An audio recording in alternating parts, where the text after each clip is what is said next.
I call our August 10th, 2022 hybrid meeting of the Wisconsin Natural Resources Board to order. Please join me in saying a pledge of allegiance to our great country. I pledge allegiance to the flag of the United States of America and to the republic for which it stands, one nation, under God, indivisible, with liberty and justice for all.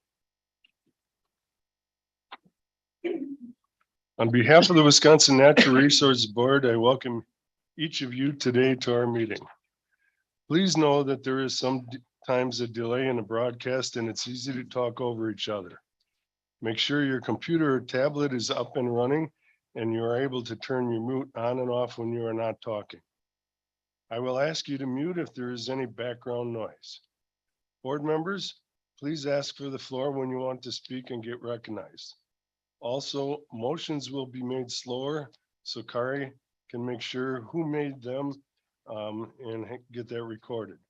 Remember to state your name when doing so. Kari also will interpret the meeting if she is not certain as to who is making the motion, etc. Staff presenters via Zoom, please make sure your Zoom is muted and your video is turned off until I announce your item. Once your item or items are completed, please exit the meeting. Our meetings are televised live via YouTube, and we especially want to welcome and thank our viewers for tuning in. Public testimony is welcome at each and every regular scheduled NRB meeting. The transparency of our meetings and the ability for the public to testify or comment to us is the benchmark of how this board has operated for over 50 years. This meeting, we have 3 appearances via Zoom and 1 appearance in person. I would like to give special thanks to our technical and communications team. Christopher Tall for Zoom, Scott Miller for live webcast, and Doug Foreman for sound. Jeff Marginaw and Chris Welch for ensuring all board information is available online for the public, and the DNR's Office of Communication for streaming this meeting on the department's YouTube channel, and for managing press releases, newsletters, social media, and more, all to keep the public informed. Kari Lee Zimmerman is our Wisconsin Conservation Congress liaison, who helps us work with our longstanding partners dealing with our natural resources. Law enforcement Nick Majewski, Chief Casey Krieger and his warden team. Well, it goes without saying your staff's ability to protect our resources with our board members, staff, and public safety speaks for itself. I'd like to thank DNR Secretary Preston Cole, Deputy Secretary Sarah Berry, Assistant Deputy Secretary Stephen Little, Chief Legal Counsel Cheryl Heilman, and all department staff for their participation today in making presentations. Your time is valuable and we respect that. Lastly, we'd also like to thank the 2,200 permanent employees and 1,477 limited term employees of the Department of Natural Resources for their continued commitment and tireless work for the Department of Natural Resources and all the citizens of this great state. Board members, any questions or comment? I might make one comment. We did hire a liaison. So, and I did sit in on the interview processes. So I'm sure Carrie is excited about not having to do double duty in the future. So, and thank you, Carrie, for all the hard work you've done. Absolutely.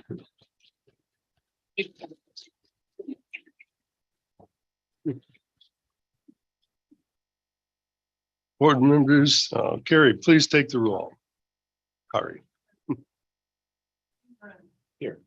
Sharon Adams. Here. Larry Goldenberg. Here. Marcy West. Here. William Smith. Here. Dr. Frederick Frank. Here.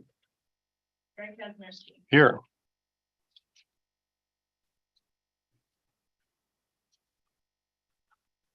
So, We'll approve the agenda as presented. yep, let's approve the agenda. Second. Second, all in favor? Aye. Opposed? Motion carries.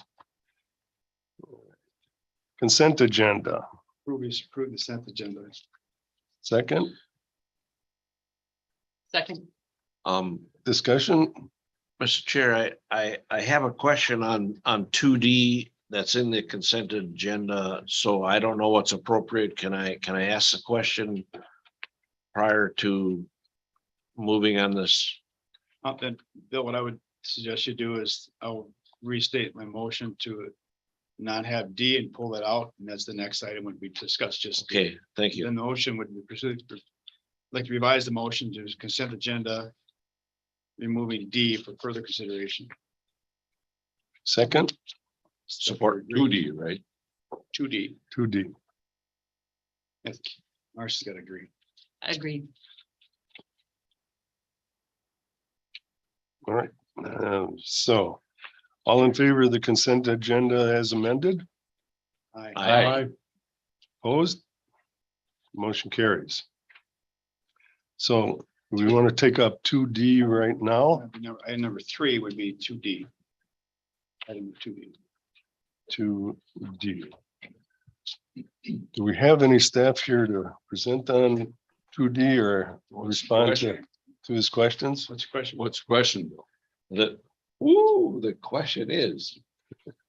When I was reading through this, I always read the summary first, and of course, it's the primary objective of this rule is to simplify, reduce, modernize, and make more efficient requirements for sources of air contaminants.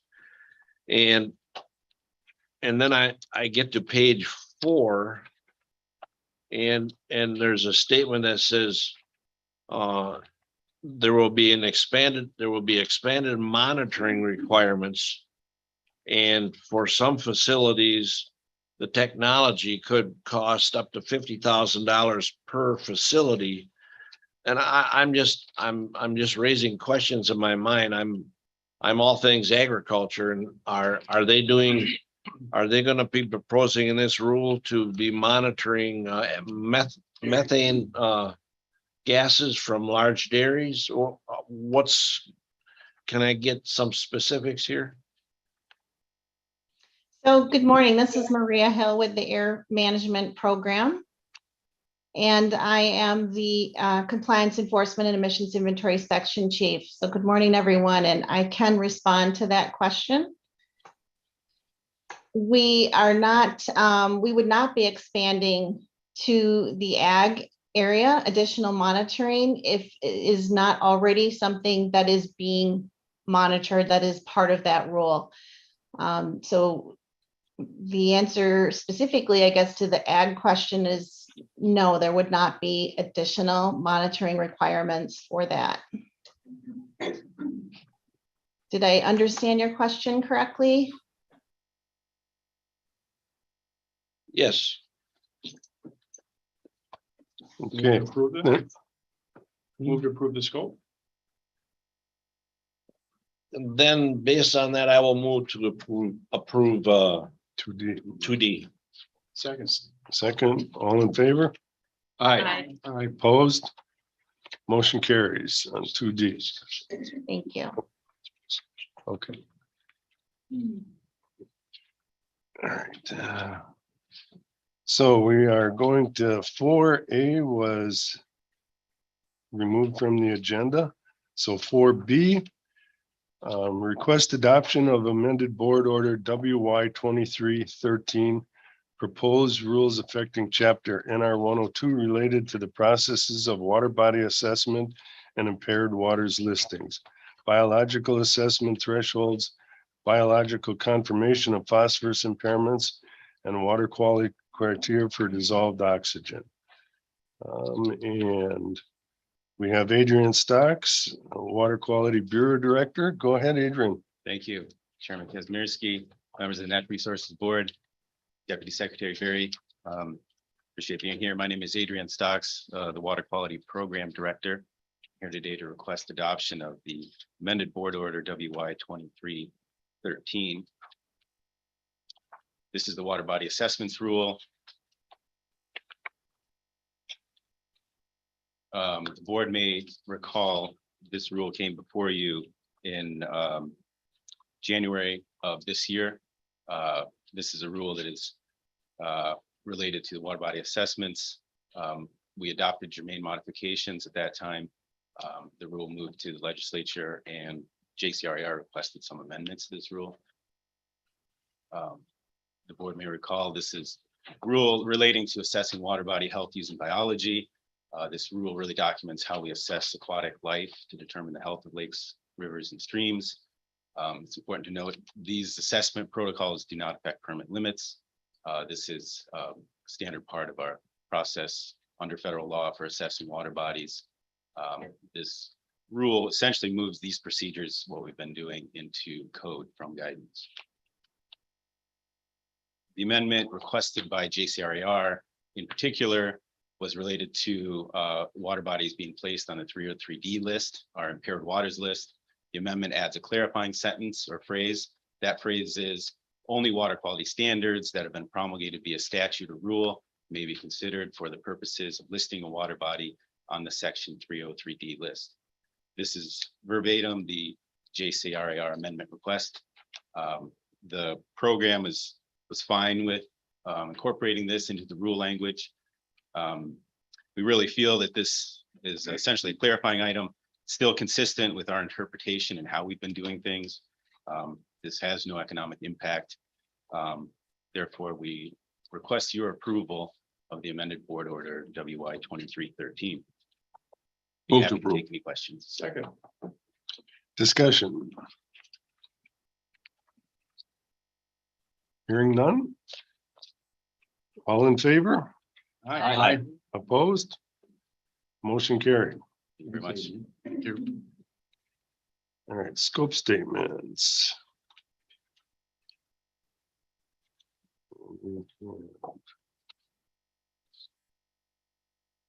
Statement of scope for board order FH 0122 for proposed rules affecting chapter NR 19-26 related to changes to fishing regulations on inland and outlying and boundary waters. The 2023 Fisheries Management Spring Hearings Rule. Meredith Penthorn, Fisheries Management Policy Specialist. Meredith? Thank you. Good morning, Chair Kazmierski, members of the board, and Deputy Secretary Barry. My name is Meredith Penthorn, and I'm the policy specialist for the Bureau of Fisheries Management. And today we are asking for approval of our statement of scope for our 2023 spring hearing rule. This scope statement will allow us to begin the process of drafting the rule language for our 2023 spring hearing rule, which affects size limits, bag limits, season structures, and occasionally gear restrictions for inland, outlying, and boundary waters. So our fairly standard regulation changes that we make. And all of our proposals will be presented to the public for their input at the 2023 spring hearings, after which time we will move them forward for consideration by this board. So we're asking for approval of the scope statement to start the process. Move to approve. Second. Any questions of the board or any discussion? Hearing none. All in favor? Aye. Aye. Opposed? Motion carries. Thank you. Well, we're already to citizens' testimony. Land acquisition. So land acquisition and monetary donation, Ice Age Trail, Waukesha County. Jim Lemke, Real Estate Section Chief. Go ahead, Jim. Thank you. Good morning, Chair Kazmierski, members of the NRB, and also Deputy Secretary Barry. Good morning to you. My name is Jim Lemke. I'm the Real Estate Section Chief, presenting to you for your consideration today two separate real estate acquisitions. The first acquisition, 4D, involves 38 acres in Waukesha County owned by Thomas and Gail Perry, being purchased for an Ice Age Trail expansion at an appraised value of $582,000. The fee acquisition will be funded with stewardship monies and a $21,500 donation from our friends at the Ice Age Trail Alliance. In 1987, Wisconsin legislators passed legislation establishing the National Ice Age Trail as a statewide project, directing the department to purchase and develop properties to promote public awareness of appreciation of Wisconsin's glacial heritage and glacial features. As we know, the Knowles Nelson Stewardship Program recently went through reauthorization, In support of the Ice Age Trail, the program maintained its yearly allocation of $1 million for the acquisition of Ice Age Trail properties. The opportunity in front of you this morning for your consideration involves an important property and trail connection. It's just 30 minutes west of Milwaukee and is located in an extremely popular public use area as part of the Kettle Moraine Southern Unit and also the nearby Glacial Drumlin State Trail. The property will provide almost 1/2 mile of new trail plus an interpretive loop, helping trail users educate and focus on a rare glacial drumlin that is located on the property. A glacial drumlin is formed by glacial deposits and is an important glacial feature as it demonstrates the direction glaciers were moving at the creation of the drumlin. The Ice Age Trail Alliance, who is donating funds toward this purchase, has identified this acquisition as one of the most important Ice Age Trail sites in the state and is preparing, hopeful that the DNR would someday be successful in acquiring this property. The Alliance has secured real estate rights to over 1/2 mile of adjoining trail that will allow the public to leave walking along 3/4 of a mile of a narrow public road for a much more interpreted and safer Ice Age Trail route. Further, the Ice Age Trail Alliance, along with cooperation and support from the department, will be completing the trail, the interpreted loop, and will be adding a much needed trailhead parking lot for this very popular portion of the Kettle Moraine Southern Unit.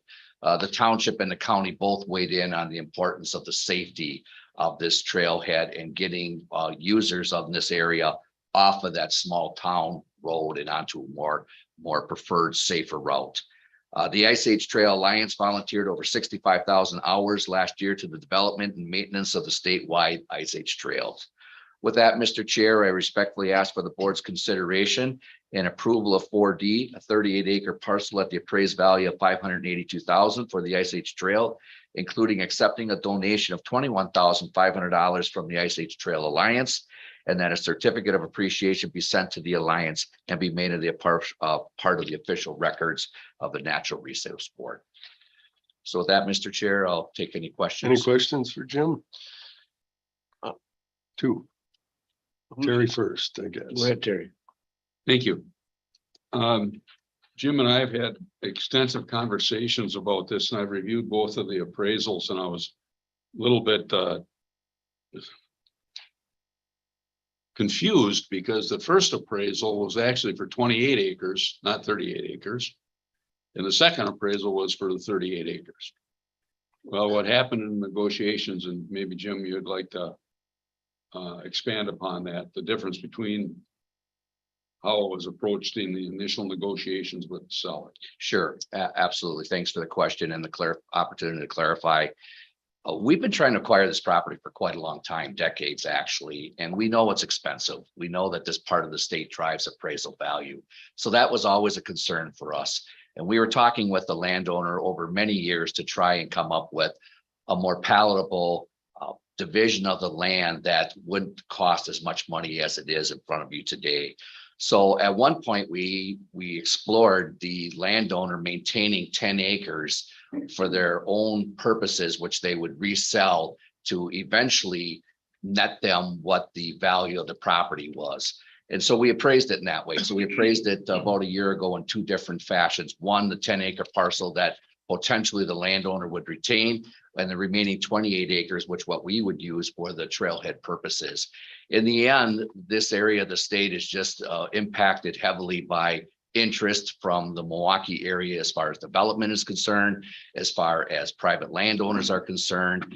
And there was just too many opportunities, I believe, in front of the seller that he eventually decided, the family decided that that was not in their best interest and that they would only sell the property in its entirety. First to the DNR, which was always their intent and always their purpose, but if not the 38 acres, then they would defer and probably purchase or offer the property to another potential individual. So that's why, Mr. Hilgenberg, we went back and reappraised the property as a whole to verify that the value still remained at that $582,000, which is why you kind of see two different odd appraisals on the property. And I think from our overall view of land acquisitions over the years, this is a big number. But as our former secretary would tell us, the Southeast is expensive. And it's the way it is. If we're going to have more holdings in the southeastern part of the state, So that we gotta bring more to the table.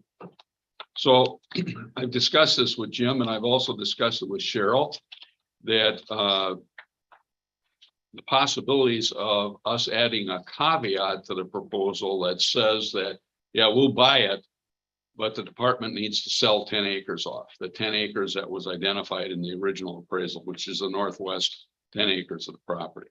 So I'd like to offer a motion that we approve this purchase subject to a condition being added that the department offer within 1 year to resell the northwestern 10 acres of the 38.82 acre parcel at or above the appraised value, because DNR does not need the land for conservation purposes.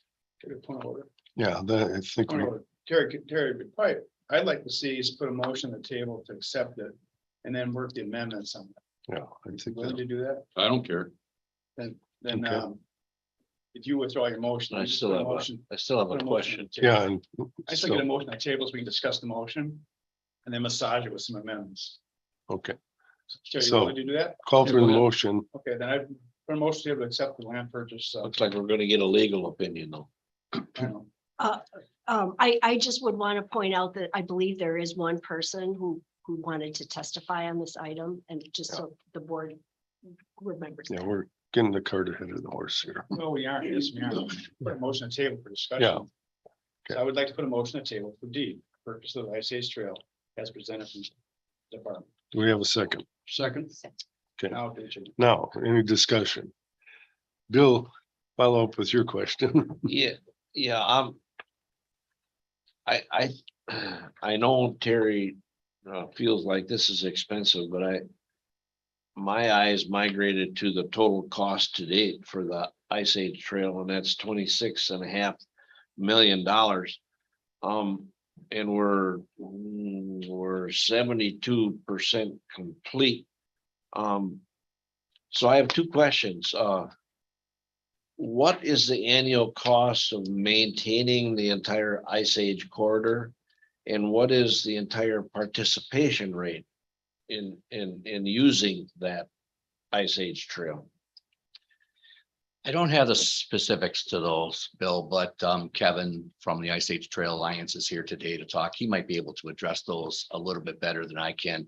I will say that Ice Age Trail properties, especially since COVID, have been heavily used, especially in this part of the state. There's just a lot of, and that's a good thing. yes, Yeah.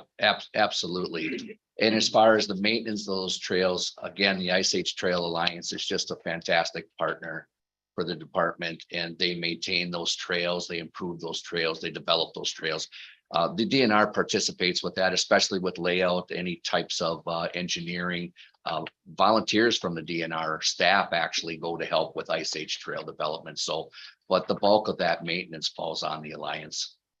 You know, I just think it's good for us to acknowledge or recognize that the taxpayers of the state are on the hook for $26.5 million. And I think it behooves us to make sure that we're doing things that are very beneficial to the public. And I believe this is, but I just wanted some discussion on that.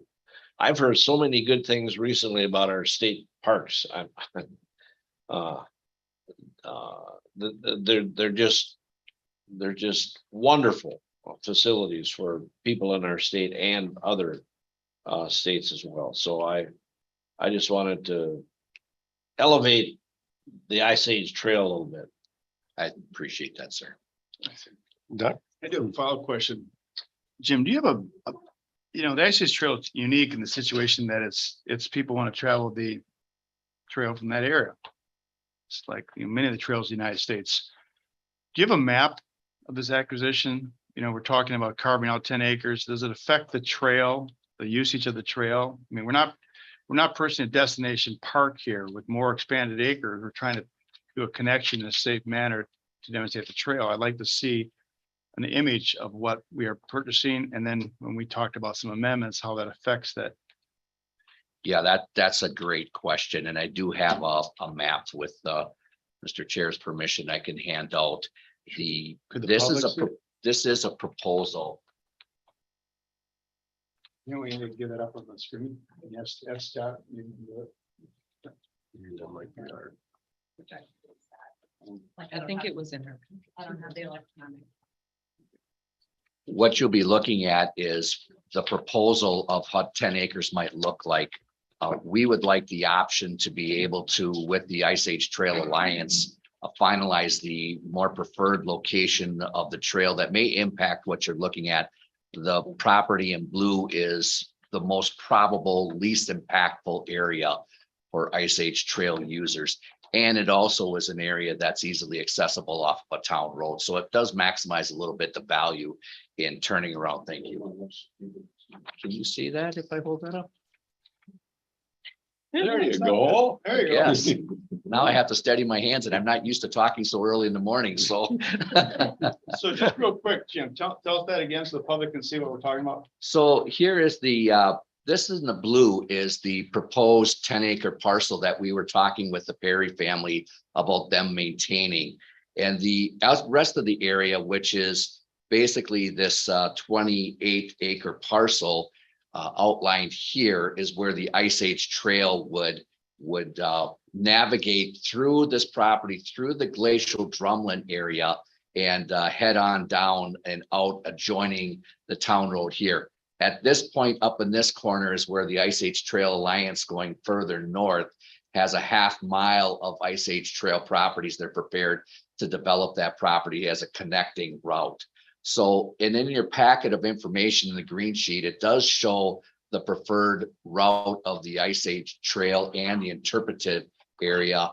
And generally, Dr. Prane, that trail is going to come through here, approach the glacial drumlin, and then navigate and exit out through the southwestern part of the property. Thank you. Okay, any other further questions? It's your Marcy. Just a point that may be important as well, that we are, even without that 10 acres, we are still protecting that small but significant drumlin. Yes, I didn't have a chance to view this property until yesterday, and I did spend quite a bit of time out there looking at the topographical maps and the drumlin. I'm not a glacier expert, but I tried to anticipate where the location of the trail is, and I feel pretty confident that this 10 acres would not impact where the location of the trail is. But I'm hoping the Alliance and the department have some flexibility on the finalization of that 10 acres to maximize the public use of that area. Bill. Should we take testimony from our parents before we get too far into the? Yeah, I'm discussion? thinking so at this Thank point. So, let's have Kevin Thusis. Did I butcher it bad or Not too bad. Kevin Enthusiast. Thusis? Okay. This is the Director of Land Conservation for the Ice Age Trail Alliance. Go ahead, Kevin. Thank you, Chair Kazmierski and Natural Resources Board members. My name is Kevin Enthusiast, Director of Land Conservation for the Ice Age Trail Alliance. It's been several years since I've been up here, and I'm really glad to be back up here. It means we're acquiring more land for the Ice Age Trail. That's always a good thing. I'm here representing the over 5,000 members of the Ice Age Trail Alliance and thousands of volunteers and millions of users. To address Mr. Bruin's question earlier, we had 2.3 million users based on a study prior to the pandemic. We've seen that increase exponentially. We know that our membership has increased almost double since that time. So we can just imagine that usership has as well. So we're enjoying a exciting ride on the Ice Age Trail, if you will. As you noted on the green sheet for this property, this is an incredibly important property for the connection through this area. We are in Waukesha County. This area is full of 10-acre lots and small home sites, rural subdivisions, and it's hard to squeeze a connected footpath through there to acquire lands for that. We are proud to say that DNR historically and Ice Age Trail Alliance working together has generated just almost a complete trail through Waukesha County. We've got 4 small gaps, this being one of them. We will close that gap with this acquisition. We'll close that gap by a half mile, roughly half to a third mile, depending, or to 3/4 of a mile, sort of depending on trail layout. I wasn't prepared to talk about the carve out, but coming up here today, but I will add that second what Jim said, we'd appreciate some flexibility in exactly where that carve out is to ensure that the trail, the loop trail, and the parking lot, the 3 really important aspects of that have the proper layout that is sustainable, that is enjoyable for folks to come use. I do see it as a small destination area. I do think people will park in this parking lot. Parking is at a minimum in this part of Waukesha County, and there's terrible parking just down the road in the southern unit of Kettle Moraine State Forest. This will help alleviate that. I think people will come and use it and enjoy the interpretive loop as they're there as well. And I understand the importance of spending taxpayer dollars wisely, for sure. The Ice Age Trail has had a $1 million section of the stewardship program in the last 6 years. And of that, the DNR spent around $700,000. Here's a chance to, just with what seems like a relatively expensive property, it is Southeast Wisconsin after all, to make an important connection. And the DNR has spent that money wisely over the years. Furthermore, the Ice Age Trail Alliance, as you see, has committed $21,500 in cash. We've received some donations to put toward the acquisition of this property. And because of the importance of getting it off this dangerous town road, Waterville Road, we're further committed to amend our schedule if this goes through and build the trail on the property in 2023, provided all the compliance goes through as planned. And to do that, we'll raise the money that we need to. As we have, Ice Age Trail Alliance has had over 60,000 volunteer hours. We rank up there above places like Yellowstone National Park in the system. So we're very proud of that. So we strongly encourage the Natural Resources Board to approve the acquisition of the Perry property today. And I'll be here if you have any specific questions as well. Thank you. All right. Now, let's have some discussion. Terry. I'd move to amend the proposal with the condition added that the department offer within 1 year to resell the northwestern 10 acres of the parcel at or above the appraised value, because the DNR does not need the land for conservation purposes, with the exact boundaries of the property to be sold to be determined with consultation with the Ice Age Trail leadership. Second. Do we have a second? Sharon. My question is, the amendment, Terry, does that give the department and the alliance the requested need to plan out exactly what is needed, the amount of land? It's premature. No, I don't think so, Sharon, because that was what the original negotiation was for the property to begin with.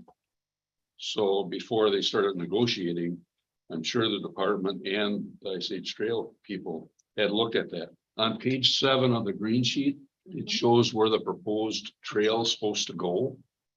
And this parcel would be substantially away from where that trail is supposed to go. They actually could sell more than 10 acres and not impinge on this, but I think the process is kind of put forward with how the early negotiations went with the seller. So instead of muddying up the waters further to say, well, let's make it 12.2 acres or something. I mean, 10 acres, I think, is what was originally negotiated. And so I'm satisfied with that. I think 28 acres, over 28 acres is more than what the Ice Age Trail needs. Plus, they're going to be putting a parking lot. If you look on this sketch here, the idea is to put the parking lot over in this area. So it would be south of the parcel that we're talking about being able to sell to somebody else. And the trail goes along then on the eastern part of the property. So we're in the furthest portion in distance away from where the trail is going to be as it relates to the total property. Sharon. I heard twice, thank you, Terry. Yes. I heard twice that a request to allow for some flexibility. in the Yes. plan. So what would that look like based upon this amendment? Well, what I added, Cheryl was kind enough to draft the language for me. Thank you. But what I added was with the exact boundaries of the property to be sold to be determined with consultation with the Ice Age Trail leadership. So between the department's going to drive this. with working with Kevin and the boys and the girls to make sure it works.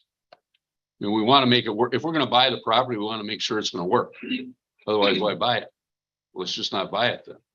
So the idea is for us to buy it, but to be judicious and responsible with taxpayer dollars in this instance. I think it's a pretty easy decision. So Terry, for clarification, what's spelled out here in the map doesn't necessarily mean that's the 10 acres. Correct. It's just 10 acres. You put the, Yeah, right, yeah. So we want to have So- some flexibility Right. with it, so that if between the department and the Ice Age Trail folks, they say, well, let's move the boundary a little bit further to the south and a little bit further to the west. right. You know, so it's not these exact measurements on the 10 acres, but. Right. Plus, I don't know, I suspect we haven't had really a survey done, so the 38.82 acres might be 39.3, or, I mean, you don't know until you get there. So So Bill, we have to have some flexibility in how it's working. Bill, you were next. No more. You're past now? Bill I have Smith. two questions that are somewhat related, and I'd like to have a little more discussion on some elements of the proposed amendment. First question is, the language would suggest that the land is not needed for conservation purposes. Jim, I know it's on very, very short notice. Are we giving up an opportunity for potential conservation purposes that might be expanded Ice Age trail needs or possibly other important conservation initiatives in that area? Are we very comfortable saying this land is not needed for conservation purposes in the broader sense? I think that's a good question, and I can say that, yes, that's a true statement, because the intent behind the acquisition is for the Ice Age Trail, and it's also for the interpretive loop of that Ice Age Trail. So that's the conservation purposes main goal or intent behind this acquisition. So the 10 acres does tend to fall off as far as conservation intent or conservation uses. Would we use it? Of course, the public would use all the properties that we would make available to them, but the true intent of the acquisition is purely for the Ice Age Trail. And along with that comes other public uses. So this 10 acres, it is a short question. I haven't thought about this answer before, but the 10 acres is outside of what I believe is the main intent for conservation, and that's the Ice Age Trail. Okay, thank you. The other question I have is the proposal to buy the parcel from the owner and then offer roughly 10 acres for sale. Is a 10-acre sale feasible and doable from a standpoint of how is the land zoned? Would there be some developmental costs that the department would have to bear, like a survey, things like that? Have we looked into it in enough detail to know that this is going to be a positive move in terms of the benefits derived for the department on a subsequent sale? Again, just another great question. Jim Jackley is our land specialist in Southeast Wisconsin. Has been with the department a long time. And Jim has done extensive work with the zoning offices and the county and the town prior even to this ask that's in front of the board today, assuring ourselves that that 10-acre subdivision falls within a zoning, appropriate zoning. Right now, that property is zoned ag transition, meaning that it's being used in ag right now. I believe, Bill, it's in alfalfa and hay, actually. But in the long term, that property is going to transition into some type of development. So that's the zoning that's on that. That particular zoning, which Jim just verified for me, Jim Jackley, a couple of days ago, does allow for a 10-acre building site without having to ask the town or the county for a rezone. We would incur some additional cost, and the additional cost would be the survey of the property to create its own separate CSM so that we can record that and then transfer the property accordingly. But a survey on that property is probably approximately $2,500 or so. So not an entirely expensive undertaking. Thank you. Doc, We have to be honest, everybody, when we do this, because, you could have a one home estate on that place. You could have condos with swimming pools. We have no clue. The question remains though, is what is our objective here? And that's to complete the Ice Age Trail. celebrate the glacier drum and make it a little more rustic than going down town roads. Terry, I question the amendment a little bit as far as you comfortable with an unlimited time. You know, sometimes you make a motion like that, there's no within 12 months of listing, 12 Yeah. months of purchase. I mean, you Yes, could theoretically, the department could sit on that for a decade. Yeah, we're gonna get around to that. I mean, it's within 1 year. The motion's 1 year. Did you say 1 year? Yeah. After we acquire the property? Yeah. Okay, thank you. Personally, I look in an opportunity like this, doesn't come along very long. I know it doesn't, especially in that part of the state. Up north, it's a little bit different story. And there's not a lot to contend with, even if it's private, it's usually pretty rustic. I think the purchase is prudent. I believe that we should proceed with the purchase. I'm comfortable with the 10 acres to help defray the cost. I would hope that there's not condos and 10 swimming pools there, but there is. It's still a lot better than what they already have right now, which is a town road walking down. Any other questions? Just a clarification, the motion says the negotiation with the Ice Age Trail Alliance, correct? Not the Ice Age Trail. Okay. Right.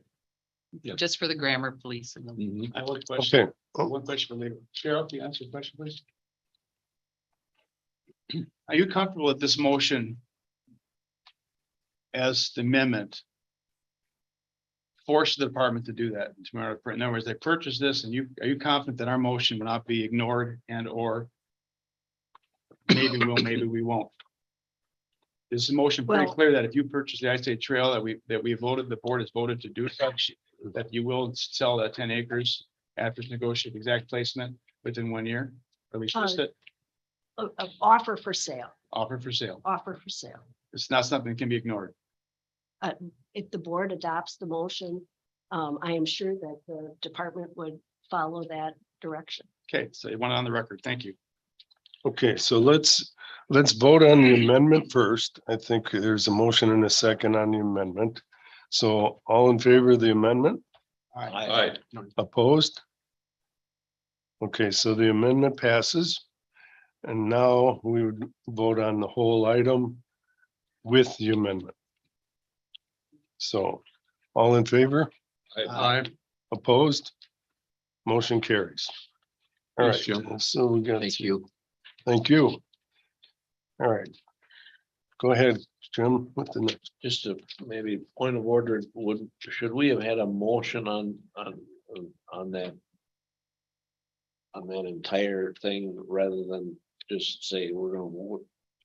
Well, we did have an original motion. We voted on the amendment and then. That was Gaz- still in place, okay. all right. Gaz voted the motion Okay. as amended. Okay, land acquisition, partial donation and boundary, project boundary expansion, Green Bay West Shores Wildlife Area, Marinette County. Jim, go ahead. Thank you again, Mr. Chair. The second acquisition for discussions in your consideration is 4E, a 3-acre parcel that is part of the Green Bay West Shores Wildlife Area. The property appraised at $64,500, yet the owners, David and Cynthia Wergen, in consideration of their love of this land, their conservation values, and their interest in keeping this land protected, yet open to the public, have agreed to a bargain sale of $25,000. The property will be financed with natural resource damage assessment monies, along with Great Lakes Restoration Initiative funds. No stewardship funds will be used in this acquisition. The property directly adjoins department lands to the north, has 305 feet of sandy shoreline directly on Lake Michigan, has 300 feet of town road frontage, is located north of Green Bay, yet is just outside the project boundary of the Green Bay West Shores, which, if approved by this board, will require a project boundary expansion to include this 3-acre parcel. With that, Mr. Chair, fairly straightforward and short, I respectfully ask for the board's approval for the purchase of this 3-acre parcel at the bargain sale price of $25,000, along with expanding the project boundary to include this 3-acre parcel within the Green Bay West Shores Wildlife Area. Move to approve. Second, So Terry, when you hear Sure. somebody talk about a bargain sale price, I sit in my chair. You okay with that? Jim's always selling, you know. Yeah. Bargain sale only till 9:30 today, otherwise it goes up. I'm going to change my language next meeting. Not if you keep bringing bargains. Yes. Okay, so we have a motion and a second. Any discussion? There are no speakers on this item. No discussion? All in favor? I, Opposed? Motion carries. Thank you, Mr. Chair. The Wiggins are just a wonderful family. I'm happy this went through. Thank you. think so. Thanks, Jim. Do we get to see it on our October tour? There we go. So we've gotten to open forum kind of early. Are all three people on? Do you know? Okay, we're gonna postpone that. Yeah, all right. So we're gonna move open forum when we have everybody available. And we're going for the informational item 6A, Great Lakes Commercial Fishing Update. Brad Engel. Brad Thank here. you. Thank you, Chairman Kazmierski, Natural Resources Board members, and Deputy Secretary Barry for the opportunity to give you a Great Lakes commercial fishing update. Next slide, please.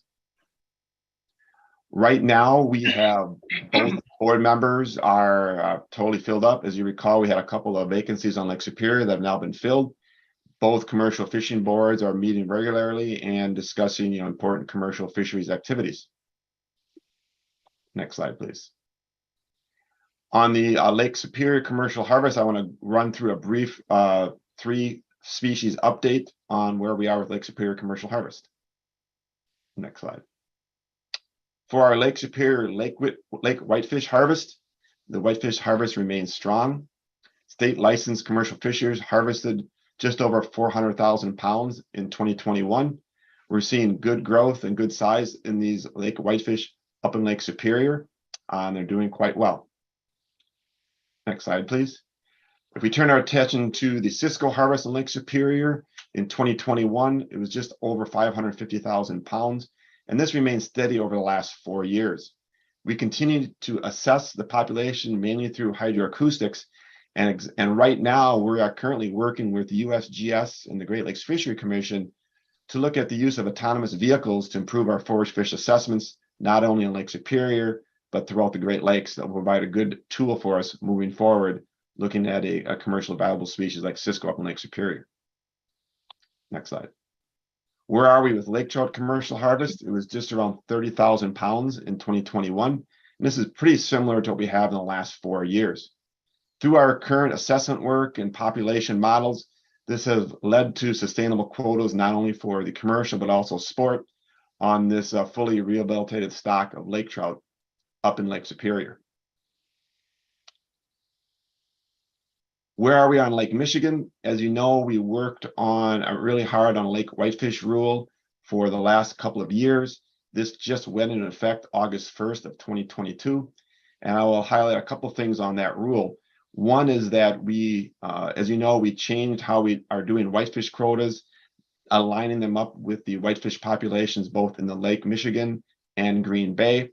And we're able to change the structure of that so we can more quickly and easily adjust the quotas moving forward through this new rule.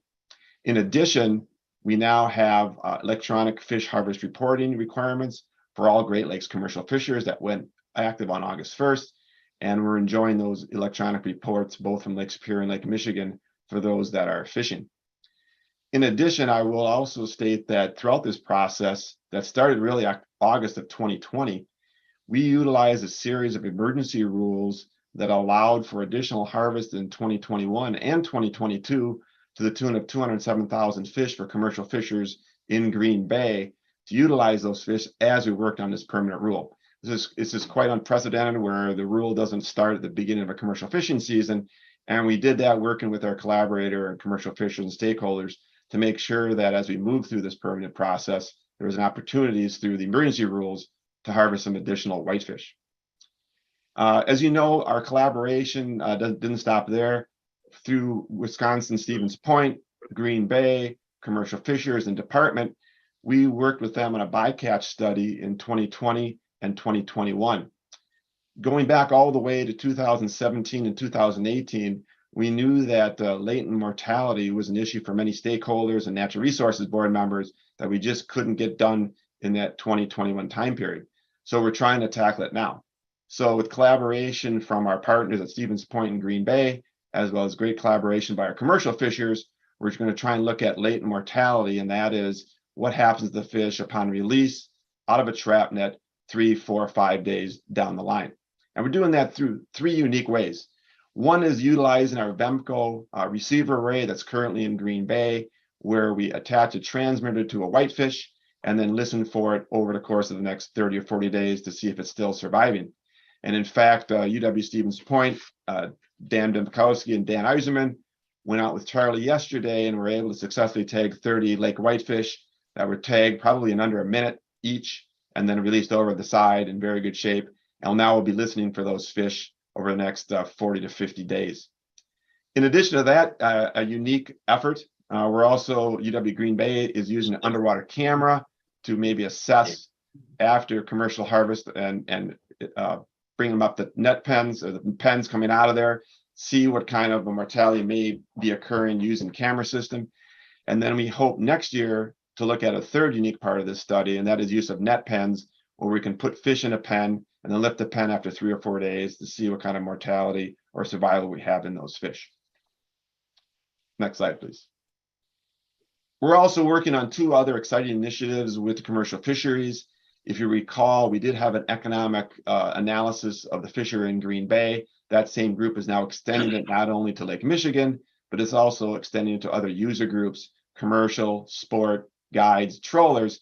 And we're really going to get an excellent study and information back from this group on the economic impact created by these users of Lake Michigan resources. So that's going to be exciting information that we're getting into the future, as well as department staff is working hard on this 100% lake whitefish project that will hopefully lead to greater utilization and less waste from the Great Lakes lake whitefish. This has been successfully done over in Europe on a variety of species, and we hope through hard work working with that group, we're able to have the commercial fishers utilize more of the whitefish and greater economic benefit from each and every whitefish that's harvested in our Great Lakes. And lastly, I want to give you, remind you of a timeline for our lake trout discussion we've had with the commercial fishers. Back in March of 2022, we outlined a timeline that we sent to the Natural Resources Board as well as commercial fishers of where we are on lake trout. We laid out a timeline, and I'm happy to report that we're following through and hitting those timeline marks. We've had internally fish team meetings talking with staff on the rehabilitation status of lake trout over the course of 3 meetings. We just set up a August 30th meeting with stakeholders to talk about salmon and trout stocking levels, and certainly lake trout will be part of that discussion. And then lastly, working with our partners that created the lake trout models and Quantitative Fisheries Center, they have some work to do on updating models that will give us some information in terms of the mortality and the population status of lake trout in Lake Michigan. So through all those things, working through the fall and early part of 2023, we're going to garner a lot of information that'll be very valuable for the department making a decision in early 2023 where we're going to go with lake trout management in Lake Michigan. Next slide, please. So where are we with commercial whitefish harvest in Lake Michigan? You can see the last bars there. Trap net still comprises most of the harvest in recent years, although you will see that the trawl there in yellow is becoming more of a component as we have a trawler in the Manitowoc to Rivers area that is doing quite well harvesting whitefish. The numbers are down slightly, and that's primarily due to the lower harvest of whitefish in Lake Michigan that is experiencing lower population levels throughout Lake Michigan, not just in Wisconsin waters. Next slide, please. We are seeing for our Green Bay yellow perch in Green Bay a slight uptick in harvest the last several years. You can see that their quota is right at 100,000 pounds. And the last several years, there's been more yellow perch harvest in Green Bay. So we're certainly not where we were back in the 80s and 90s, but we are seeing more yellow perch in Green Bay, both on the commercial harvest side as well as the sport harvest side. Next slide, please. And lastly, where are we at bloater chubs? Sadly, not good news here. You can see the southern zone in red and the northern zone in blue, very low to zero harvest of chubs. And this really points out, how hard it is to be a small fish in Lake Michigan proper right now. Whether you're a chub, an alewife, a small whitefish, the going is pretty tough in the lake, primarily due to productivity drops in recent years probably brought in some part from the quagga and zebra mussels that are in the lake right now. So if you're a small fish out there, it continues to be a tough go for you out there, and certainly our low chub harvest and the low chub population that we're seeing in Lake Michigan certainly reflects that. With that, thank you for the time, and I'm happy to answer any questions. Yeah, Brett, I do have a couple of questions. We were just handed a document from the Commercial Fishing Board, the chairman, Charlie Hendrickson, and I quickly read it through, and I do have to reread it a couple of times. And does the department have in their possession the letter I'm addressing dated 8/10/22? Do you have that in your possession? I guess my question is Charlie's testimony. He's not testifying today. Yep. Did you signed up? Yep. Then let's wait for Charlie. Let's wait for Charlie. Okay. Good question for Brad. Okay, Terry? Brad, good morning. Morning. How are we doing with the volunteering signing up of electronic recording? How's that? Has that been a wrestling match, or, I mean, when we were considering all this stuff, it sounded like we were gonna go to World War III. We did a lot of outreach prior to the August 1st startup of this new rule. So there was some hesitancy by some commercial fishers, both in Lake Superior and Lake Michigan to sign up. But towards the end of July, we were able to get their trap net locations that we entered into the system. And then we worked as necessary, both individually on the phone. People came into the office, and we worked with them through putting their information on our commercial system. And we got a bit of a heads up by Craig Hoopman, who's the chairman, talking to his other commercial fishers that, hey, if you do it this way, it's not that bad. We can work through this. And right now they're utilizing it. And I think over time, we're going to see more and more benefits from them on using it in terms of accuracy. They can then look at what kind of quotas they have and their usage and how many fish they're harvesting really in real time, and don't have to wait for reports from the department. So it was a little bumpy road, but certainly smoothed out. And I think they'll enjoy using it over time. Very good. Thank you very much, Brad. Bill? Yeah. Can we hang on with the questions on Brad and get our public testimony in, and then we'll address questions with Brad after the testimony. So hang on to that question. So we are ready. If you are. Yeah. Wow. I only finished compiling this letter yesterday, so I did not get it distributed. It wasn't in your packet. It's been rattling in my head since January, and anytime I think about it, I have steam coming off my head. So, Chair Kazmersky, Deputy Secretary Barry, members of the board, I've been coming here for over 40 years. Half these secretaries on the wall up here, I've appeared before, numerous different boards, and I've never had an experience like I had in the final stages of this rule. We had spent months with a basic outline package that we were gonna move forward. At the last minute, after constant communication with staff, primarily Brad Eagle and Todd College, somewhere between Monday and Friday, the whole thing changed. I have a text message from Todd College that I took a screenshot of after I saw this thing on that Friday that said, we'll keep you informed if there's any changes.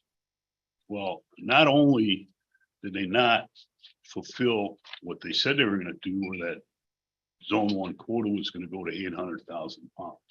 We had a commercial fishing board meeting on Monday night, and Brad was attended and said, no, we don't anticipate any major changes.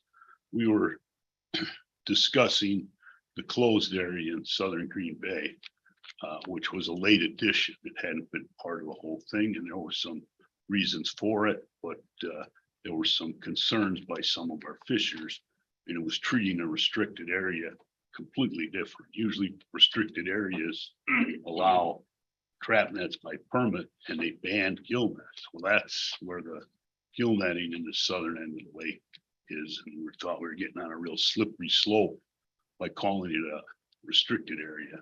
That pretty soon they were going to come after the gill net fishing there. This study showed was very good.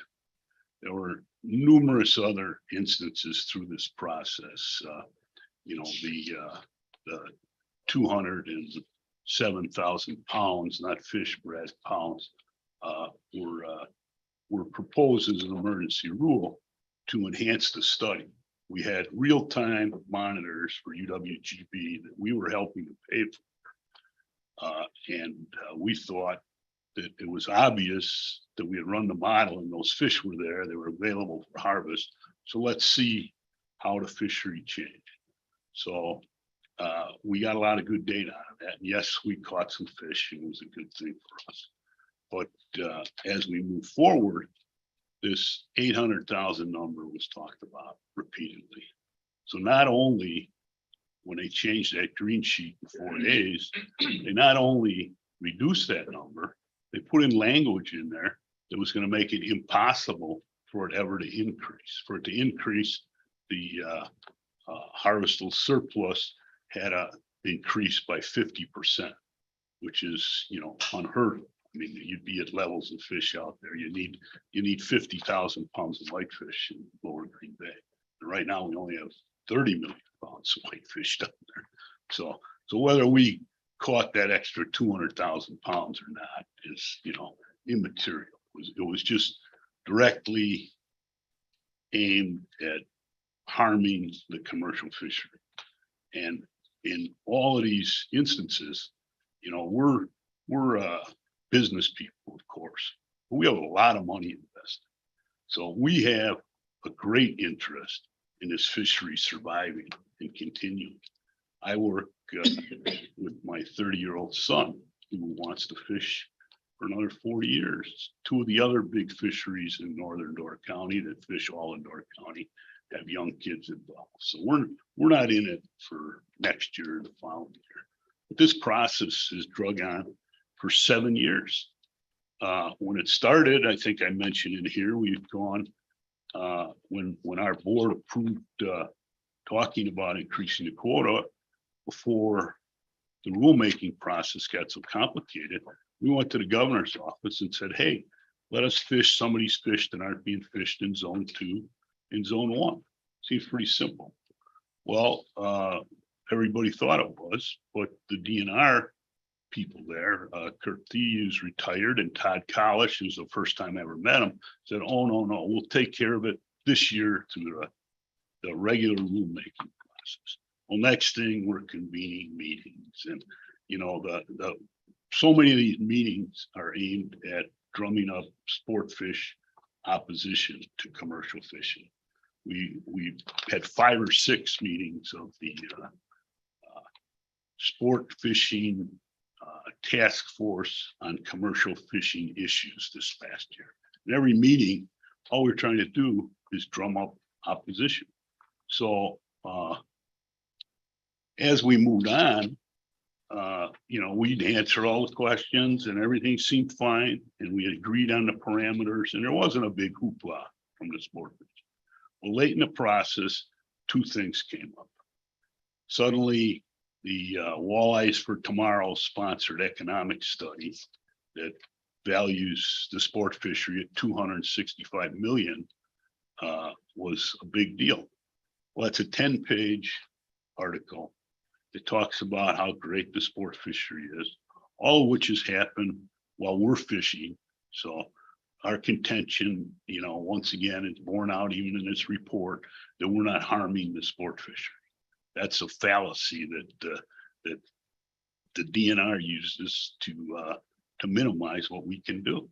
We have no interaction with sport fish at all, very little. Even their own green sheet said that compared to what we're producing, the little bit of walleye that we killed in the years where we had more walleye than ever. I haven't seen a walleye in 2 months, and we're fishing our asses off in Green Bay. So, you know, they're usually not mixed in with the whitefish. So we had some unusual circumstances. I've repeatedly asked why the Lake Michigan fishery doesn't have a monitoring program. So we filled in this 20-year gap in no monitoring of our fishery. And we had prepared to do that in 2017, made these arrangements. Well, in 2018 and 2019, they didn't provide us a monitor. And we said, well, hey, we'll hire a monitor. I said, oh, no, we can't trust you. If you hire them, you know, it's not going to be accurate. So anyway, then we're still pondering how we're going to do it. And we reached out to UWGV, whose fisheries program is burgeoning. And now we've developed a relationship. We've had UWGB guys out with us the last 3 days, but we did that. The DNR didn't. And even this latent mortality that, you know, there may be some latent mortality, but there's no evidence of it. The fish stocks are thriving. The whitefish are. There's barrel trauma, you know, but all the sport fishery catches and releases, and it's, oh, well, you're fishing in hot water, you know, but the fish have changed. They have no problem being in hot water. Like if the people I started with, I told them where we're catching fish and how many there are, they wouldn't believe me. That lower Green Bay has never had fish like this. But whitefish have evolved right in front of us. They're eating different things. So you know, we go on and on. Brad's plans here are great. You know, they're going to do an economic development study. Well, I talked to those guys, and you know, they're doing a combined study. Now, we're not claiming that our economic value compares to the sport fishery. I mean, you can compare, but the sport fishery is much greater. But our part of it has definite economic value, and we're happy to participate in this study. But these guys said to me, I said, you know, I'm not comfortable with doing this with the DNR because they have not been upfront with us about a lot of stuff. So he said, well, you know, if we're not getting enough data, we can ask the creel curtains to get more. Well, my suggestion was, if you want more data about economic value, go stand outside a restaurant in Sister Bay, you know, and ask them what they think, or anywhere in Burke County or anywhere in Wisconsin. You know, we have value. Bill Smith talked about it when the rule was adapted. We submitted all kinds of information to that rulemaking process when they did the economic impact thing, the first part of the rulemaking process. The second part that came out, it was not a thing we submitted, acknowledged in there. The third part said, oh yeah, you know, there's some people who think there's economic value or some minimizing thing like that. So there's this overall pervasive attitude that we're a hindrance, and we're not. You know, state law says that there should be a viable and stable commercial fishery. Well, stable's out the window with all the environmental challenges we've had. So it is just extremely discouraging. And I've never appeared here and been negative about stuff. I've butted heads with DNR people. I've worked with all kinds of DNR people, but always with a sense of respect. And I don't feel respected at all, and neither does the rest of the fishery. It's extremely difficult.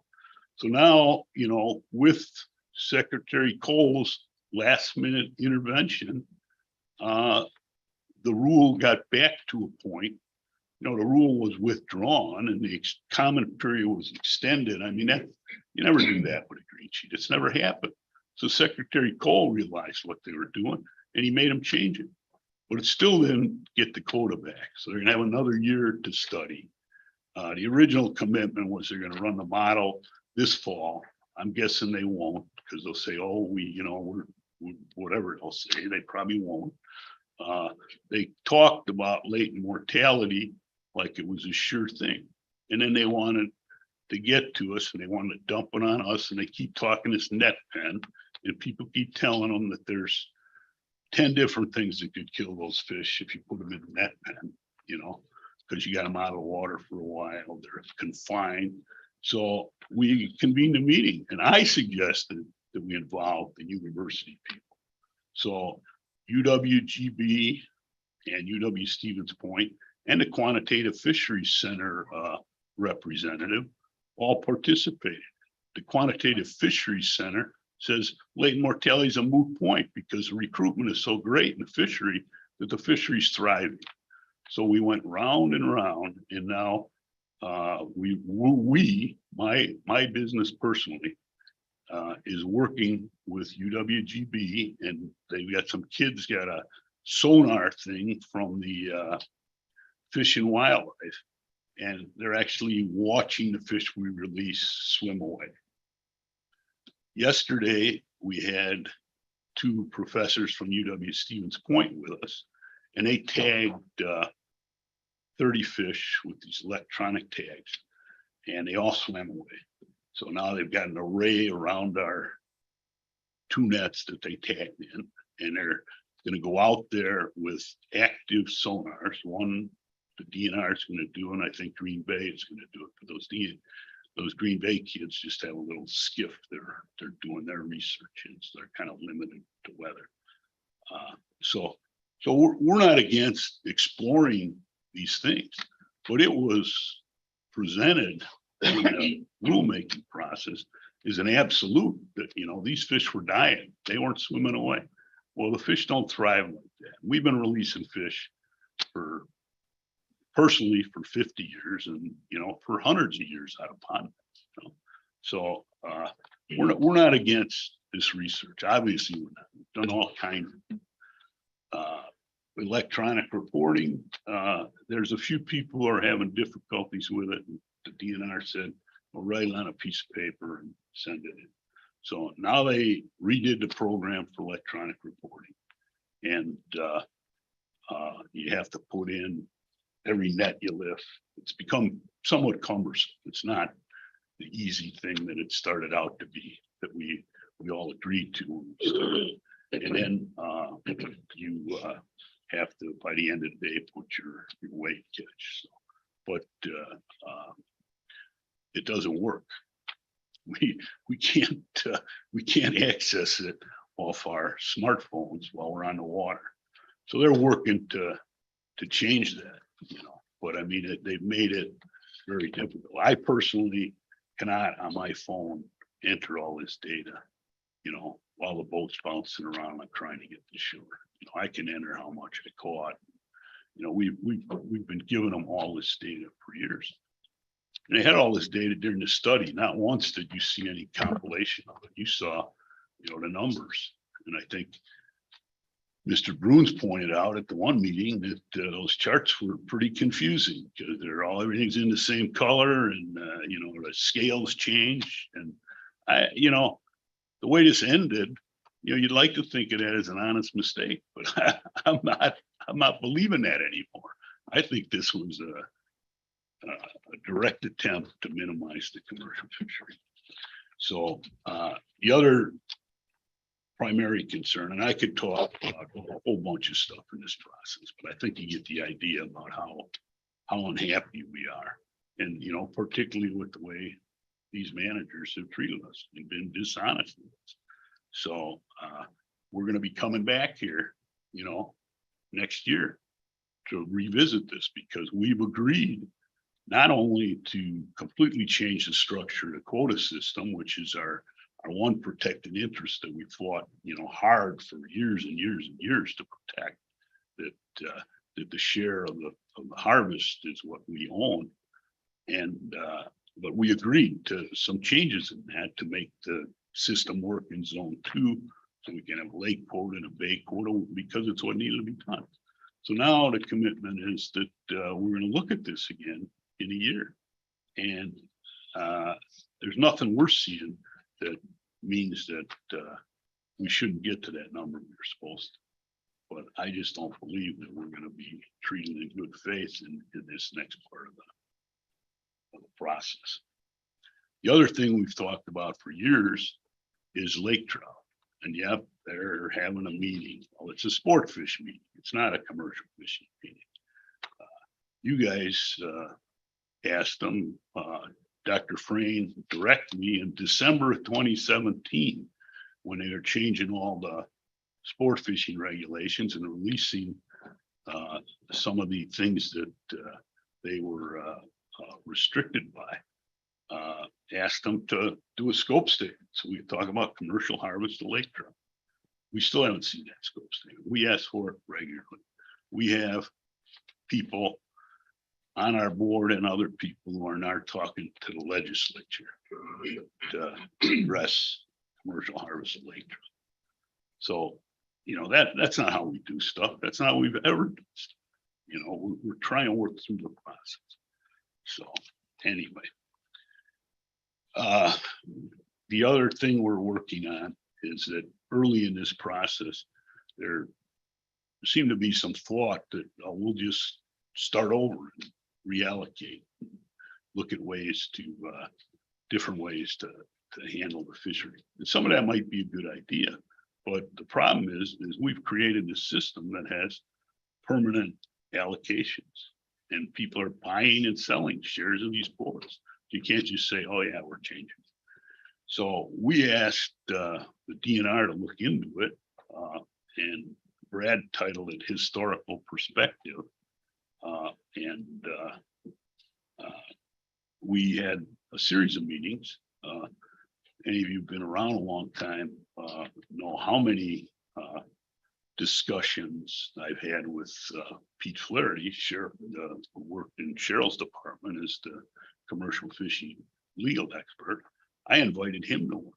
I think he said some things that they didn't like, so they never invited him back. So and he says, I've got all the files and everything, but there is no institutional knowledge in the department. None of you were here when all this was enacted, and it was a big deal. The laws of 1988 were what instituted it. And until now, that was the biggest commercial fishing rule we've ever done.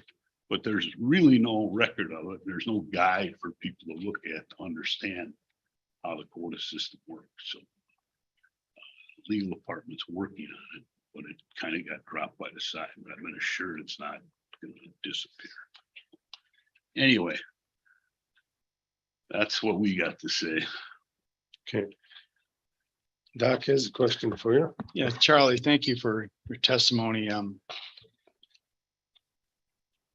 It's frustrating. I can feel your pain. I've been here long enough at least to help share with it years I've been here. But I always try to look, where do we go from here? As you kind of do. And I'm not sure that the fishing board, after your testimony, can move forward. It's like, what do you do? There's such a disconnect right now between the department and the fishing, commercial fishermen. And I've talked to Lake Superior guys coming up. I guess I briefly talked to representatives from that area. I guess I only ask you to stay in the fight. I've been frustrated with the fisheries for years, as people probably know. But this letter, quickly reading it, listening to you right now, you're the stakeholder. You're it. And there's obviously a disconnect of Grand Canyon proportion that we're seeing. And I don't know how you close that chasm. I'm not sure, because there's a lack of distrust. There's a lack of changing the rules midstream. There's a lack of respect. The litany list is pretty large. I for sure would like to see the department answer those questions. They've got, we just had a presentation, how things are going great. And then this comes up to us. You kidding me? They aren't even acknowledging the fact that there's a disconnect going on between the commercial fishermen, their largest stakeholder in Lake Michigan, and that report. I want an honest answer. I would like to see an honest answer from the department, acknowledging or suggesting that they're wrong or showing us a path forward. Because we can't have this in the state of Wisconsin. You can't continue on commercial fishing with a department disconnect that you clearly laid out. Charlie, you've been very political your whole time that I've known you, very tactful, very well-meanered. But this is coming from the soul, I can tell. Yeah. This is coming from frustration that you finally had to put in ink and print it off. When you print it off, you probably read it 3 times before you sent it to us. So I can imagine what the first draft looked like. Well, it could have been 10 pages, but you know, that's just too much.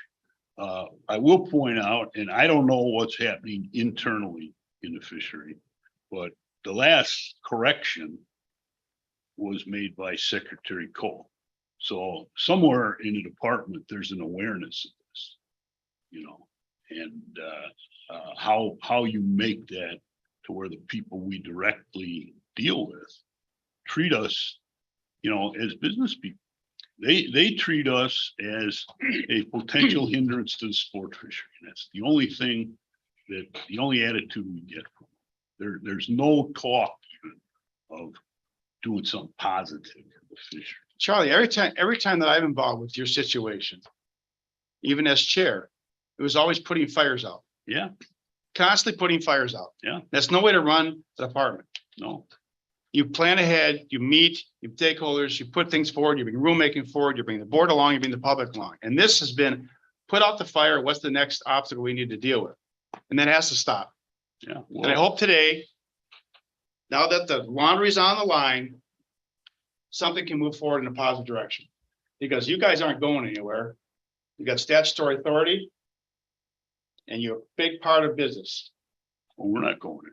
And We're here. department's not going anywhere, so I suggest that Secretary Cole and Sarah Berry, that you have a big powwow of big proportions and get to the bottom of this and move forward in a positive direction, because right now, you're not. Yeah. Thanks, Charlie, for your testimony. Thank you. Thank you, Charlie.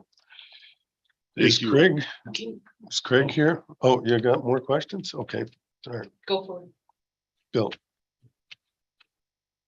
Charlie, I appreciate your candor and directness with this. I've been involved in the last couple of years a little more closely than some of the other people. And I have to say, I've been impressed by the relationship I see.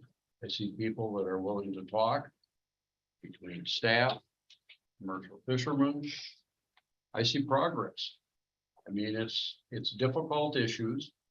I respect your perspective. I'm not going to argue with it. It is what it is. You sense something there that's not right, and that needs to be fixed.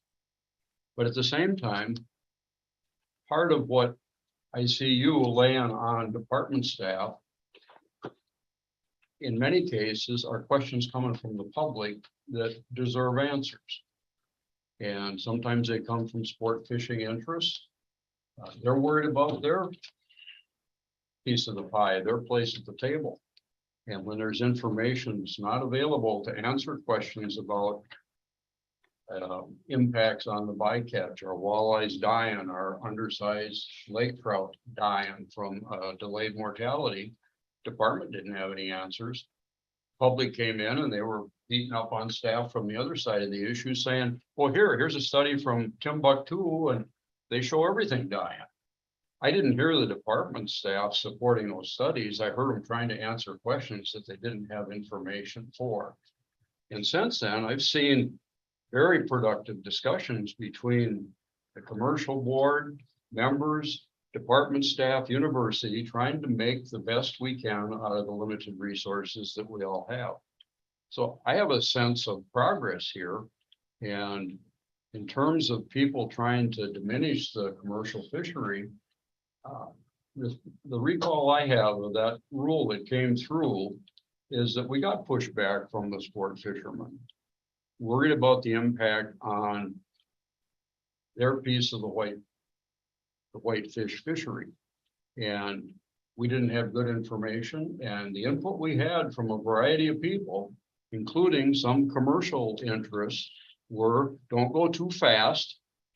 It looks like there's great opportunity, but let's set a quota that is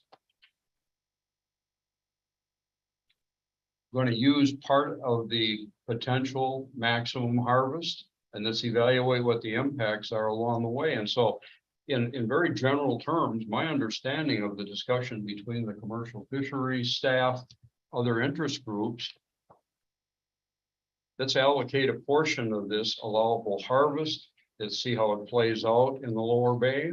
Let's see what the impacts are. Let's try and get information to answer some people's questions on delayed mortality.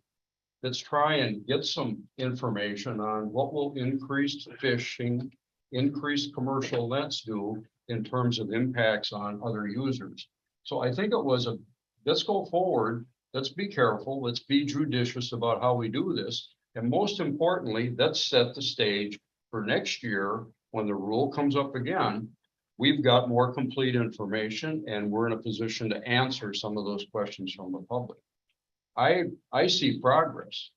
I'm optimistic in the future. But I also respect your feelings, and I know there's a long, long history here. Yeah. So I challenge us all to keep working on that, keep building on that relationship. And we will, but, and I respect what you're saying. Some of it rings true. It's just my perspective. Yeah, and I appreciate the tremendous amount of time you spent attending these meetings. But all through this process, there was very little opposition. And then all of a sudden at the end, they drummed some up. But even then, in the rulemaking, the official actions, there was as much support for the commercial fishery as there was opposition. So if there's some barroom or backroom talk or private conversations that I'm not privy to, that's I don't see how that can be the reason to completely change what was proposed and leave us hanging. And they not only did that, Bill, they didn't say that we're gonna freeze this quota at 561 and then we're gonna run the models over this next year and we're gonna try and look at latent mortality. They presented latent mortality as a fact and drummed up a lot of hysteria about it. And we don't have it in whitefish in any great amount, never have. So that all happened right at the end. And we got the rug pulled out from under us. They could have said, we're going to delay and look at it, which is what the compromise was after Secretary Cole intervened and had to take them to task. You see what his exact words to me were when they said, we're going to have a upper level management committee told us we have to do this and that there's legal concerns. Cheryl was, privy to a lot of these meetings and there were no legal concerns. So you know what he said? He said, well, what the F is that? There is no upper level management committee that told them. And then he said, I'm going to go downstairs and see if Cheryl's in. If she's not, I'm going to get her on the phone. And unless they correct this today, I'm going to get you on the phone and have them explain to me while you listen why this happened.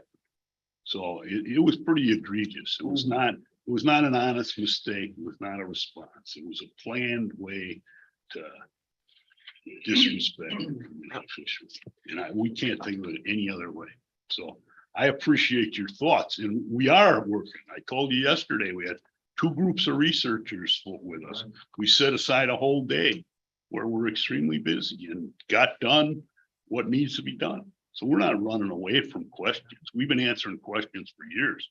We started answering them 4 years ago and they couldn't get us a monitor, which is pretty lame in retrospect. They didn't want that information. The big picture I see is in this last 3-year period, there was a significant increase in quota for the commercial fishery in Lower Green Bay. And fishing has been good. I see that as a step in progress and the feedback's been good. And I think it presents opportunity in the future. Now, well, we're setting the table for doing the right thing in the future, not getting last minute panic management that works against us. So Bill, I, yeah, if I'm, I'm, go ahead. I just, 2 points. First, Meredith, you now have a copy of this. There's extras. Okay. So I'm just confused on the timeline. This happened in January Yes. and you have unlimited access to the NRB as you're a unique entity that has. So I just question why we're hearing it now or why we weren't, Bill and Dr. Preen are assigned. So on, I can't remember the exact date, but the Monday before 2 weeks before Martin Luther King Day. So it was January 10th. Right. Yeah, we had a meeting and we were assured that the main parts of the rule were intact. There was some discussion about how we were gonna finish up this closed area in Lower Green Bay. And on Friday, late on Friday, right before the 3-day weekend, where the comment period ended on Wednesday, we got this green sheet that was completely different. And I talked to Bill over the weekend, I talked to Cheryl over the weekend, Brad, who I have talked to constantly through this process and tried to work with him, was suddenly unavailable. But sir, the trigger now to make you write it yesterday and bring it to us today, was that because the implementation was August 1st? No, this is my opportunity to speak to you. I didn't want to come here as public appearance. I wanted to use the official time Speak in that capacity. to be here. So what happened then is your board met the end of January. And I expressed some of these concerns, but the big part of this, where we're implementing electronic reporting after 22 years of diddling around with it. The change in the quota system that separates the lake and the bay as separate quotas that we never had before. There was a lot of other good parts to this. The specific part that they were dishonest about was the quota numbers. And that's really what we're addressing. Okay, well, I would ask, I hope we get to hear the staff's input on that, because I'm still confused as to why it's in August when it was happening in January. Well, for clarification on that, he can't address the board with unlimited time, even though he's the commercial fishing board, unless he's agendized. And the agenda has to be approved by the department and the chair. Yes, sir, And but so it's May and never, June would have been as well, right? Well- Where the rule was. and they never brought it forth to put him on the They agenda. asked for information. So, I got it. Yeah, So you knew about the concern. I knew this conflict, for Bill and I have known this has been going on for a while, but you can't talk about it, March, until it's posted on the agenda. It's on the agenda, it's information. I asked to have it come to the board for information. I'm not arguing with you, I'm just clarifying. What's that? I'm not arguing with you, I'm just Okay. clarifying the procedure. That's all I'm Thank you. trying to do. I've given this update annually for 20 years. I give it in August because I asked to give it in August because it's usually the easiest time for me to travel wherever you're meeting. There's months of the year where we're extremely busy and I would be under extreme hardship to get away. Even today, my crew's really busy and they're operating shorthanded, so I could be here. So, it just seemed like the proper time to do it. Okay, So thank you. it's been in my plan for a while. So Bill's turn. Bill Bruins. Charlie, I really respect you. I respect your opinion. I have no doubt in my mind that you have the best interest of all involved. And I don't think you wrote that letter light of heart. I think it was, to me, it's worded like this is all I got left to do, all I can do. So I agree with what's been said that, yeah, Bill said, I think there's room for optimism. You're the eternal optimist, and I don't disagree that I think we can get to where we need to be. But I also agree that the department has to respond to some of the things that Charlie has spoken here. But you've heard me say this before, but we're in silly season. So I would suggest that this get put on the agenda post-election. I think then we're going to get some honest progress, irregardless of the results of the election. We have to get through this season.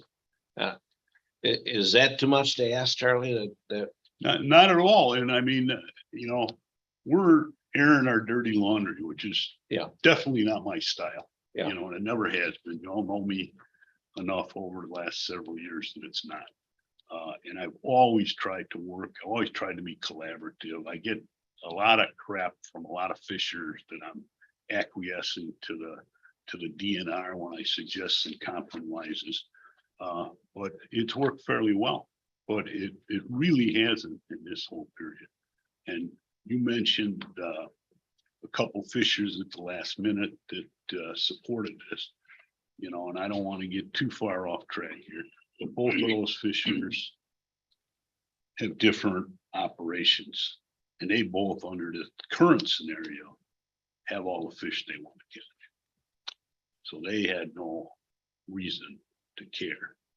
And they thought they would curry some favor by agreeing to that. Most of the fishery and anyone who's ever been a fisher thinks we should have our fair share. So, Thank you, Charlie. Thanks, Charlie. Thank all you right, for thank bringing. you very much. And, I appreciate it. And, we'd be happy to come back and, I don't know, by December or January. There's some work that needs to be done. Yeah, and maybe we can talk with the DNR and they'll understand where we're coming from. But, I'm hoping it'll change. Thank you. Terry, you had a question? No, I'm more of a statement. Thank you. Okay. Thanks, Charlie. Appreciate seeing you again. This wrestling match keeps going on and on and on and on and on.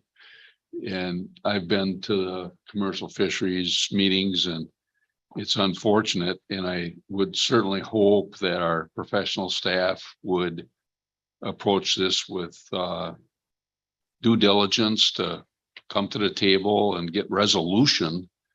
Sometimes we think the only problems that we have are in deer hunting, but obviously we have it also in the fishery. And I think it just is incumbent upon the fisheries and the department to sit down and move forward, to find resolution of issues. And sometimes there's going to be more outspoken groups in these different factions that we have to deal with all this, the sports fishers, the tournament guys. There's a lot of different players. And it's just incumbent upon, for the benefit of the citizens of Wisconsin, that resolution move forward. And I would hope, and in Charlie, I think over the years, I've known him now for 11 years, has always been coming to our board at this time of the year, Marcy, and has been very optimistic in his approaches. And this is very shocking to me because I've never got a report from the fisheries that is this way. So we got some work to do.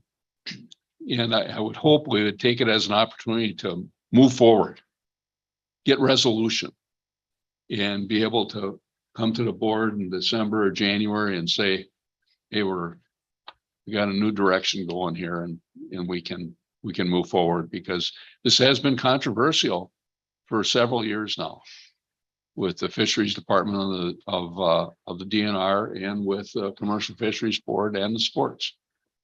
So it's an opportunity for us to move forward. Let's hope that happens. I think that is what the board would like to prefer. Thank you. Okay. I think what we'll do is we'll take a 10-minute break. Let's finish Craig. We just have Craig, I think. He's not on. Oh, he's not on? He's not on, unfortunately. That was my question. Why is Lake Superior so quiet compared to? Frozen most. Low bandwidth. We'll take It was in. let's make it a 10-minute break, and then we'll do open forum and move on with the rest of the agenda. 10:20 then? 12 minutes? 10:20. 10:20. 10:20.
We're running 1 minute late here. Doc's holding us up. All right. All right. So we're gonna go on to open forum quick and then we'll take the next two informational items. Are our speakers available for open forum? I believe they If are. I can just find it on here. Who's first? Mary Ann. Mary Ann Sakini. Mary Ann, go ahead. She might need a moment to unmute.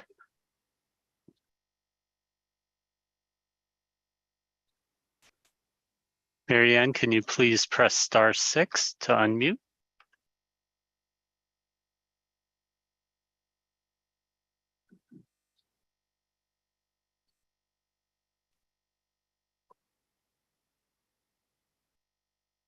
You're unmuted.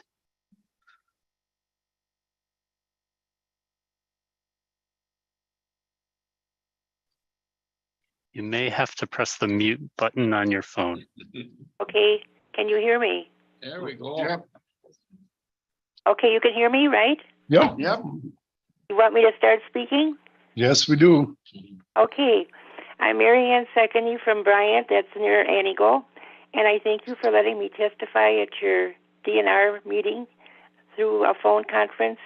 And I want to thank Bill Thomas telling me about Bill Bruins to get me connected to this meeting and so forth, and through Carrie also. And I sort of feel, well, quite a bit feel like what Charlie did about, we got a pollution of the well here. And Paul and I, my husband, we're dairy farmers and retired now, of course. So the 40 acres that is alongside our road called Secony Road, 100 feet from the boundary line, straight south to the house is where our well is, and that's where the pollution came from. There's a little ravine there too, and it's so when the big manure truck came from Spring Breeze, they put it on heavy, like 6,800, let's see here, 6,820 gallons per acre. And I got that information from Chris Arrowwood, the conservation person in Anigo, and he's connected DNR too, and next to Atkinson there, his own person. And we looked over, well, he looked over that, I was in that office too, the 590 nutrient management plan, which is well written. I've studied all this for a year and a half now, trying to get an answer to this pollution problem, because we had wonderful tasting water all this time before for 50 years actually.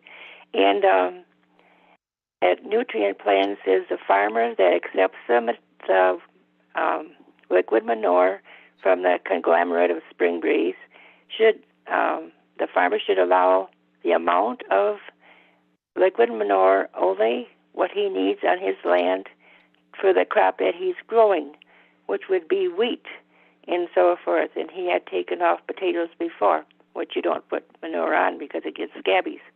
And that's the very important part of that plan. And I don't think he realizes that, but maybe he does. But when I talked to him, it seemed like he didn't. Okay, and I want you the truth about everything I'm going to say, and the truth will make or set you free according to the Bible. And let's see. Okay. So my well is polluted. Okay, that started in September of 2020, and it didn't come in through my faucets until March of 2021. And Mary then, Ann, you're gonna have to wrap it up. oh golly, I got a whole bunch to tell you. We did 3 minutes, unfortunately. Oh, I was hoping I'd get as much as Charlie got and so forth, because I have so much to tell you. Yeah, And so forth. unfortunately. But what you need is farm plans, and then I have $2,000 of expenses I encountered this year of water test, and they went from 18 nitrates. Marianne, Yeah. we're gonna have to write, if you want to itemize all that in the form of a letter to the board, Okay. you can do that if it's too long to get presented in your 3 minutes. But thank you for your testimony. I haven't told you next to nothing. Well, so- that's how we I do it just- though. So I just thought you'd give we're me gonna that move much. on to the next speaker. But like I said, put it in writing and send it to the board. And you can And take should I put it in care of that's Gary? a and- Yep, Kari. card. Yep. Sorry. All righty. All right. And, Thank you. Okay, thank you too. Next speaker is Lori Groskopf of Tomahawk. Thank you. Can you hear me? We can. I'm here to talk about wolves. That's no surprise to anybody. Another contentious issue. Between 2009 and there's been 3 attempts to management plan. We were supposed to hear the attempt in February. That never happened. And I think 13 years is plenty of time. Lori, and 3 attempts. Lori, hold on for a second. It's not that we don't want to see your shining face, but could you turn your video off? And I think the sound would come through better because you're kind of breaking up.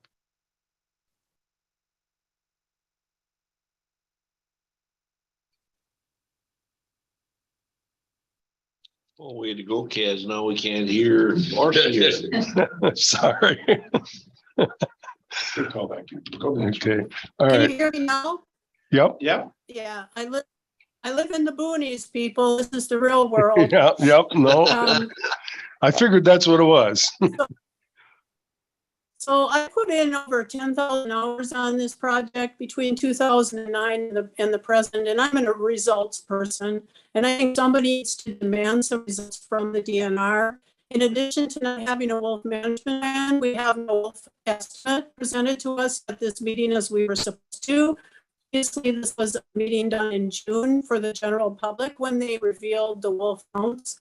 And it was very much delayed so that we didn't see it till the February following the tracking year, 2 years ago. And the other thing that's really astounding is the state of Wisconsin has never had any direct talks with the U.S. Fish and Wildlife Service, assisting them with writing delisting orders and also developing a plan for delisting. I assume that the U.S. Fish and Wildlife Service has never talked to any state in this country about their delisting. So it's no surprise that they're reversing delisting orders in court because of inadequate information. And I suggest that the state of Wisconsin pressure the U.S. Fish and Wildlife to publicly have meetings with us to discuss how we get delisted or downlisted and get this done permanently. We're not doing any favors for the rural people of Wisconsin, the farmers and the hunters and the family. We're not doing any favors for the wolves themselves who deserve to have a safe place to live and not be focusing on these huge numbers as being a sign of success, because it is not. Thank you so much for your time. Thank you, Lori. Any questions from the board? Hearing none. Okay, Mike Brust from Wausau, representing Wisconsin bow hunters. Good morning, members of the board, Chairman Kazmersky, Deputy Secretary Barry. My name is Mike Brust from Wausau, and like Charlie, I've been doing this a long time. I was on the, I'm here to speak about the wolf management plan. I was on the wolf, pardon me, the Conservation Congress Big Game Study Committee back in the 80s when we supported the reintroduction of wolves in Wisconsin. I also chaired the first wolf study committee of the Conservation Congress. I was also very involved in the development of the first wolf management plan in 1999 and the update in 2007. I also, with many others, both conservation groups and department employees, were part of the DNR Wolf Committee that held monthly all-day meetings for almost 2 years developing a new wolf management plan in 2012 to 2014. And as we were completing the plan, all committee action was halted by the new DNR management. I'm very frustrated with what is now happening. to continue to delay with the presentment of the wolf management plan. In the meantime, wolves are expanding into areas where even the experts say they don't belong. What I've heard lately is some new excuses. One is that they want to do another survey. We've done a couple already, but as a statistician, I can tell you, you can get surveys to say pretty much whatever you want. Depends on how you ask the questions, and in this case, especially who you ask. If you ask people in Milwaukee and Madison, they may probably have a very different opinion than those people that have to deal with wolves on an almost daily basis. Probably a more realistic approach would be ask the county boards in the wolf range and see what they have to say, because they've actually spoken, and most of them say they would like a total wolf population of 350 or less, which is the current management plan. The other comment I heard was, well, we're in some more discussions with the tribes, although this has been going on for years, so I'm not sure what additional discussions need to happen. But when it's all said and done, it really is the department's responsibility to manage wolves. The tribes are entitled to their harvest in the ceded territory, but if they choose not to harvest, it is up to the department. It's their responsibility to get these wolves managed.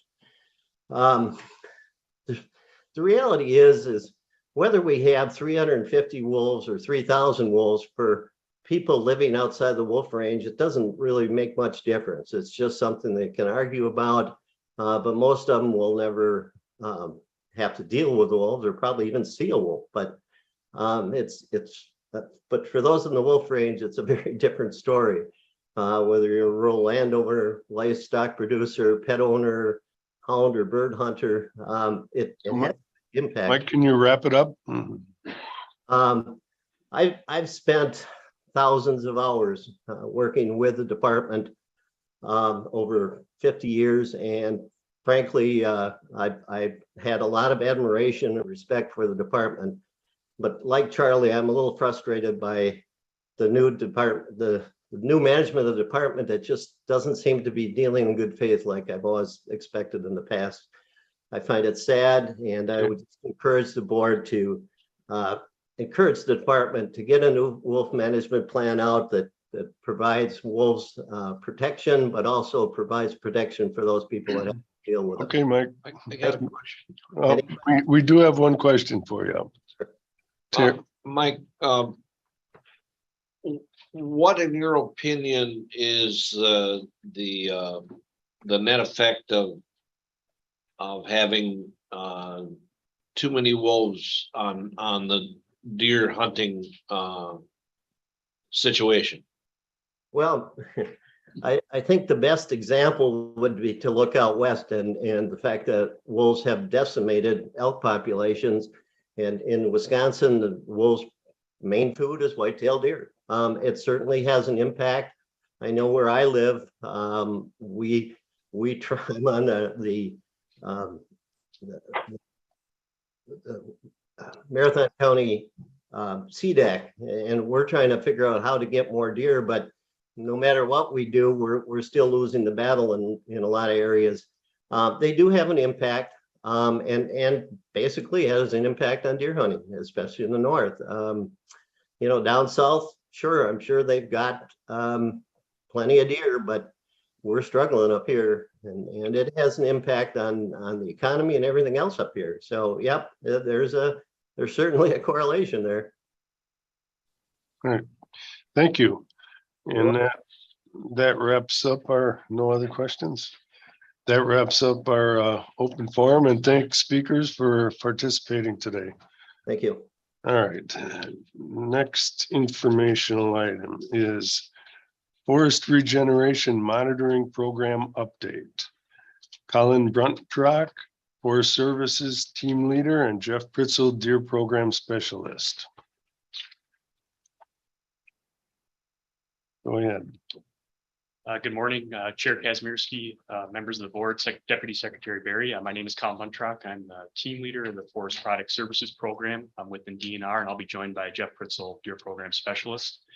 We'll be providing the board a brief overview of our Forest Regeneration Monitoring Program. So I'd like to start off with just a background of Forest Regeneration Monitoring. The program and its data collection efforts were established in 2018 with the purpose to consistently monitor the progression and status of our forest regeneration in Wisconsin. This long-term monitoring effort has long been identified as a need in the forestry community. And it really regenerating forests and success really is rooted in sustainable forestry in our state's $24 billion forest products economy.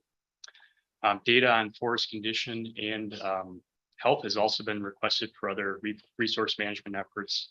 And through CDACs, and another major goal of this report, therefore, is to be used as a basis as a forestry metric for deer management decisions. Sampling occurs in recently harvested stands that are managed for natural regeneration. So this would exclude stands that are planted or directly seeded. In total, 46 counties are represented in this sampling effort, which account for approximately 9% of our forested acreage in the state. And I included a map on the upper right of the slides to show you where our sampling occurs. We sample across all ownerships on both public and private lands. So far to date, 55% of our samples have occurred on private lands, with the remainder split between county, state, and to a lesser extent, federal properties.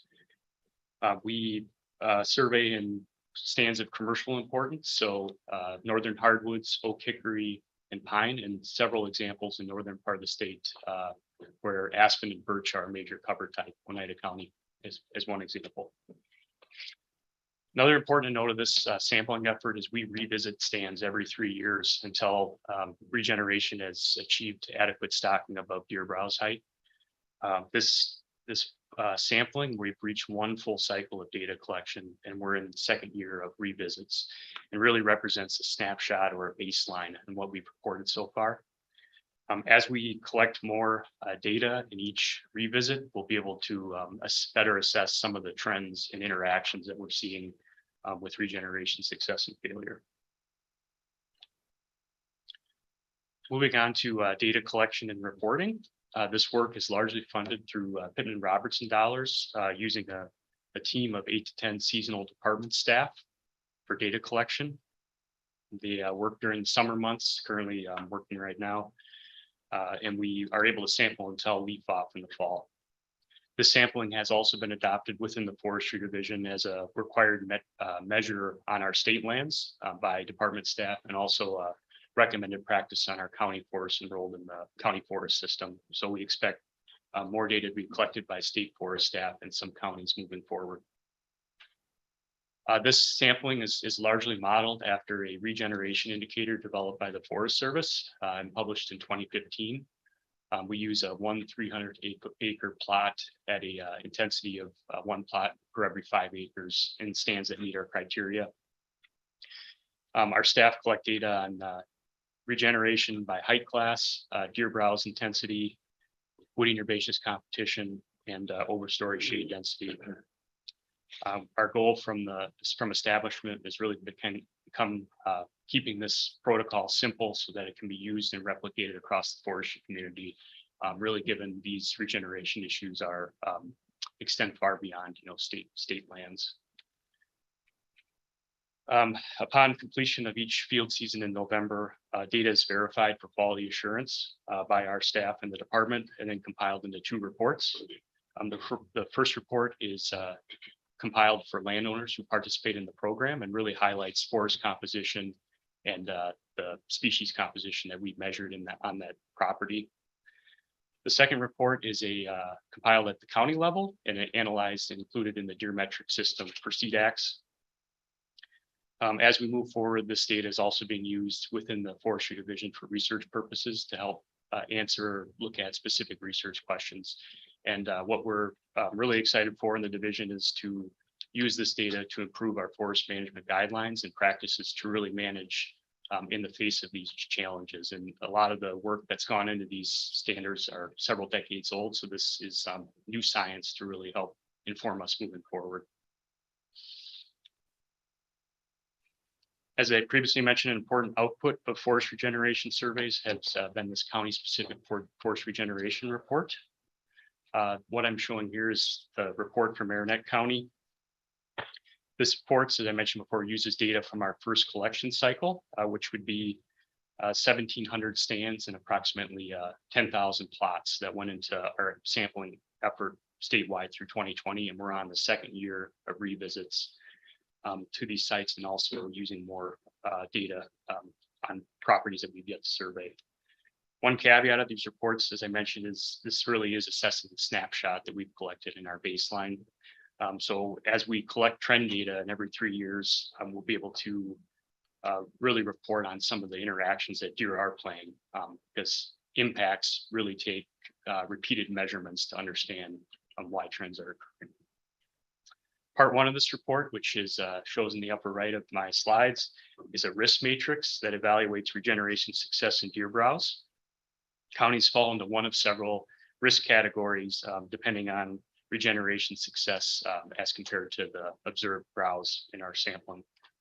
Second part of the report, which is hard to see, but on the bottom right, is one of 3 indicators that really help inform the risks that we've observed in our sampling.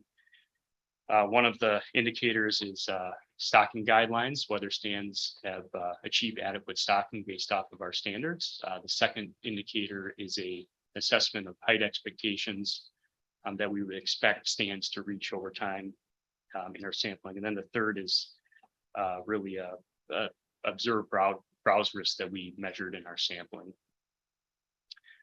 The third part of this the report, which isn't shown here, is a detailed summary on forest habitat and more information on the forest cover types and regeneration in that given county. I'd like to turn it over to Jeff Pritzel to talk about how this data is incorporated in a bigger picture for CDACs. All right, thank you, Colin, and good morning, Chairman Kazmierski and members of the board and Deputy Secretary Barry. Yeah, I'd like to show how we then blend this information into the CDAC process that you're familiar with. For decades, deer populations, their relationship with the forest composition have been part of the discussions of deer management, but they'd always came in the form of anecdotal discussions and experiences related in discussions. When the county deer advisory councils were established now almost a decade ago with the desire of establishing these multiple metrics that we asked them to consider, it was recognized that we need to quantify this relationship between deer and the forest, in addition to augment all of the anecdotal information, again, we've been hearing for decades. And so the forest regeneration monitoring metric was selected as that way of quantifying the information for the CDACs. And as Colin explained, it's a regeneration metric on the regeneration of the forest, of which only one variable is deer browse. There's other things that could be affecting that. And the report in itself is a complex situation, a complex relationship. But so what we do to try to bring this into focus for the CDACs is we provide that matrix table that Colin shared with you in the annual presentation that we give the CDACs. And so with a description, and as that matrix lays out the risk to regeneration of the forest relative to the deer population. And so that's given to the CDAC essentially with, here's the interpretation of the data as it exists today, and a box on that matrix is highlighted. And the CDAC is essentially being asked to consider if they feel it is important and of value and part of what they need to consider going forward, in addition to all the other metrics. Is it the CDAC's desire to move what may be the highlighted box on the current report either down or to the left? In other words, reducing the risk of forest regeneration and the role that they feel the current deer population plays in that. And so we provide that matrix as part of the discussion. Oops, I had it going the right way the first time. So again, that is one metric amongst multiple that we ask the CDACs to be considering as they make their decision. So starting this year, we provided this graphic to summarize all of the, or most of the metrics that they're asked to be considered. We used to do this in a different format in the form of a pie chart where we showed all of the metrics. We gave each metric a color code relative to whether it was going in the right direction or the wrong direction. But a concern with that pie chart was that it represented each metric as if they were equal consideration. And so we moved to this graphic to share the different metrics. And in this case, you see, the forestry impacts with a visual representation, with all the metrics, red being, of course, a bigger concern, yellow, maybe, moderate concern, and green, things are going in the right direction. And so what this leads to, and then to summarize for the CDAC, we're taking this all into consideration. Where's the deer population at right now? What's your objective? Increase, decrease, or stabilize?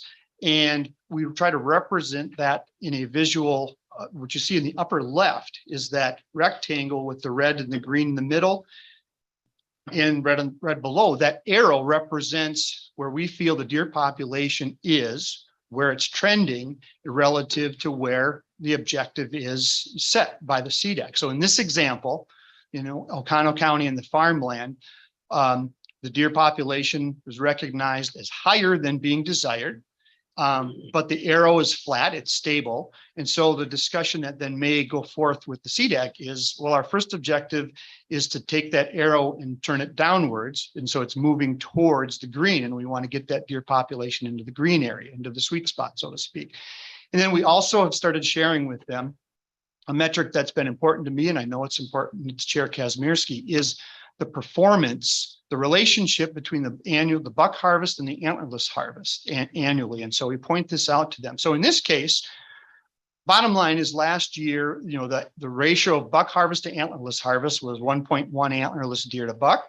And given where that graphic is above it, if the desire is to move it down, the objective should be to increase that antlerless harvest ratio. So it might be in a discussion where, you should be looking at setting your antlerless harvest ratio at 1.25, or maybe it's 1.5. And so that's where it all comes together then when they make their permit recommendation. So to give you another example, here's Oconto County, which is a split county. It has a forest component and a farmland component. So in the forest component, it's a different deer population.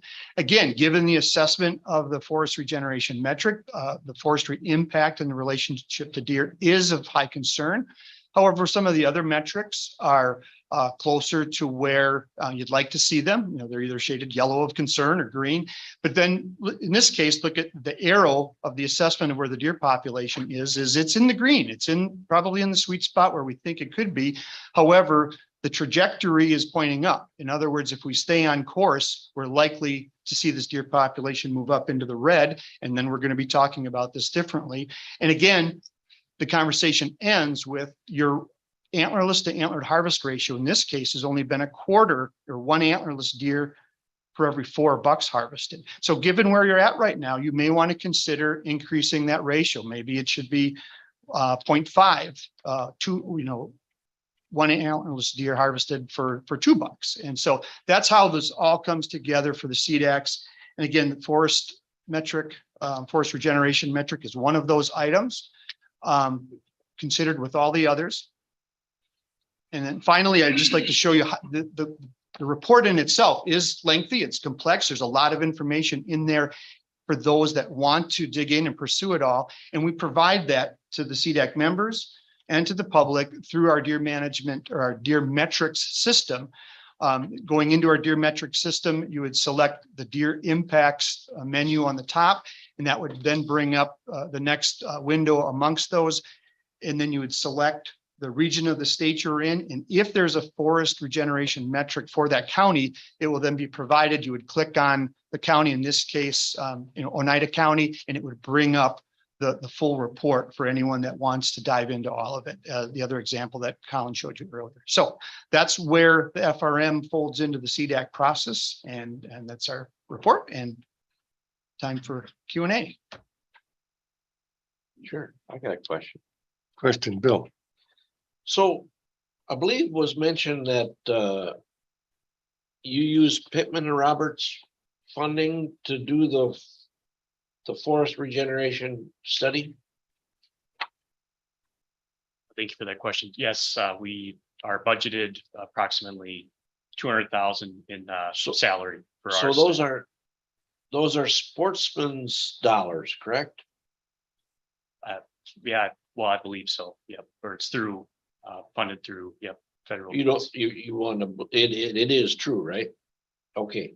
So now sportsmen's dollars you would think would be used to maximize hunting opportunities, correct?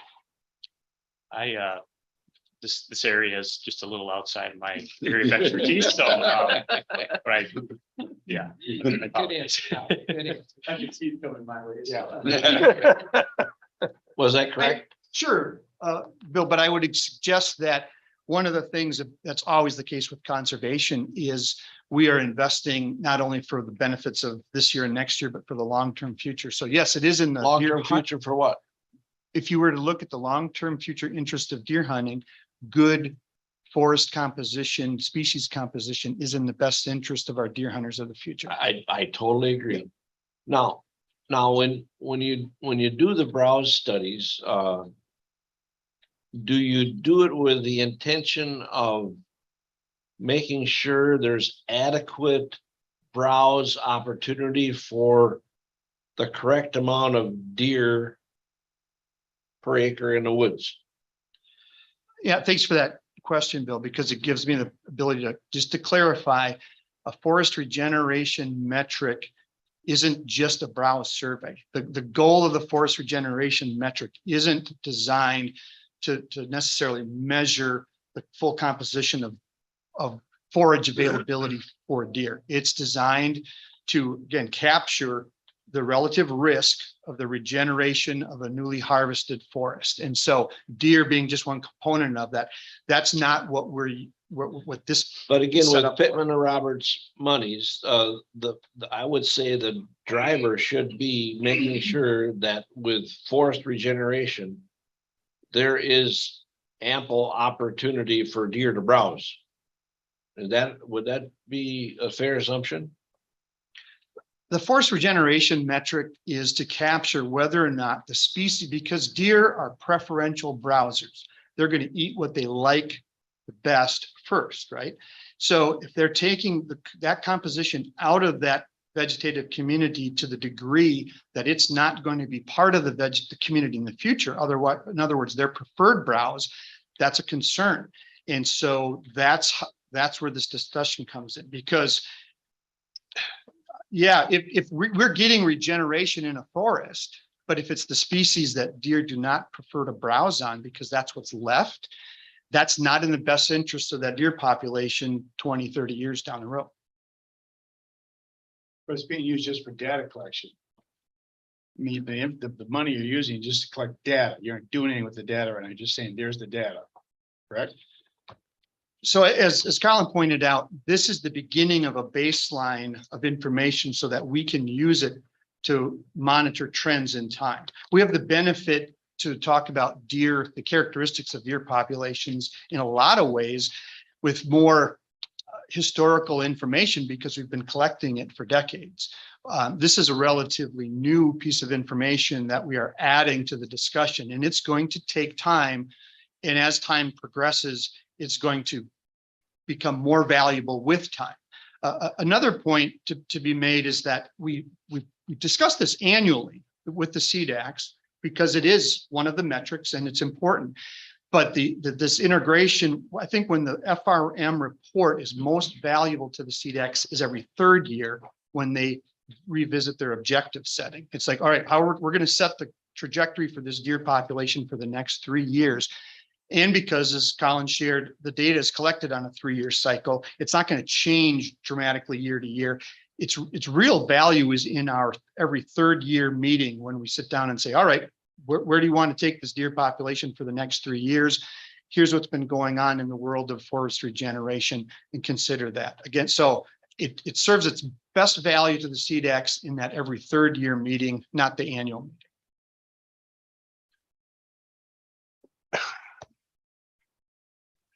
Bill. I think Marcy was ahead of me, but. Yeah. Okay. You were closer. So if Marcy wants to go, that's fine. Thank you. So a couple of questions, if I may. The point of trends. How does this cross over on the long-term information that already exists in whispers, for example, on the trends and bias to the driftless area? We look at the diversity in the woods and we're not seeing hemlock or oak naturally regenerate the way we hope. So if we're only studying in areas that are not planted, how do we capture that diversity issue on those specific species that make, overall health of the woods? Thanks for that question.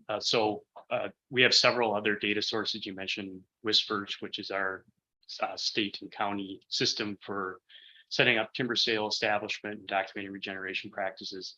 This sampling effort is obviously separate from that. And we also have an artificial sampling, regeneration sampling that our reforestation uses. So this system the trends are really going to help us really understand how impacts are, to what degree impacts we're seeing. So if it's the presence or absence of certain species, we can kind of understand what types of management we're doing to either encourage those species like hemlock or others, or also what's deterring those species. So it's the trends where we're understanding what silviculture we're using, the type of overstory shade density, competition with invasives and woody cover. This is all coming together to really allow us to track this going forward. What's working and what's not working, and what areas are we missing? So if it's hemlock or certain species in some of the parts of the state, and we are sampling in southwest Wisconsin, with the exception of some counties along the border. But it's that 30% forested acreage. So if the county has its forest base greater than 30% of its overall acreage, we'll be moving forward as well as in the past. And along with that, if it's only after a harvest, how do you reach the landowners to even ask them to be part of the study? And that is a major effort beginning in the winter. We use Whispers on our county, state, and tax law properties to understand what practices have been done, like harvest. And we use county cutting notices, and we lean very heavily on referrals. This is a voluntary program. We don't, enter any properties. We always ask for permission, but a lot of it is that private land acreage. It is our largest land base in the state that we're constantly trying to improve on using the system for. But it's kind of word of mouth using our cutting notices and our Whispers data system. Okay, yeah, I would think that the loggers would be interested in whether it be their cutting slips or whatever that they could notify. So, okay, thank you. Bill. Thank you. My question is somewhat similar to Marcy's, so I apologize if there's a little duplication here, but I'd like to approach it a little differently. I really appreciate the work you guys are doing together to bring the deer management, forest regeneration together and give useful information in both directions. I think that's great. The question I would ask, Colin, you've described the forest regeneration survey as the forestry program is doing.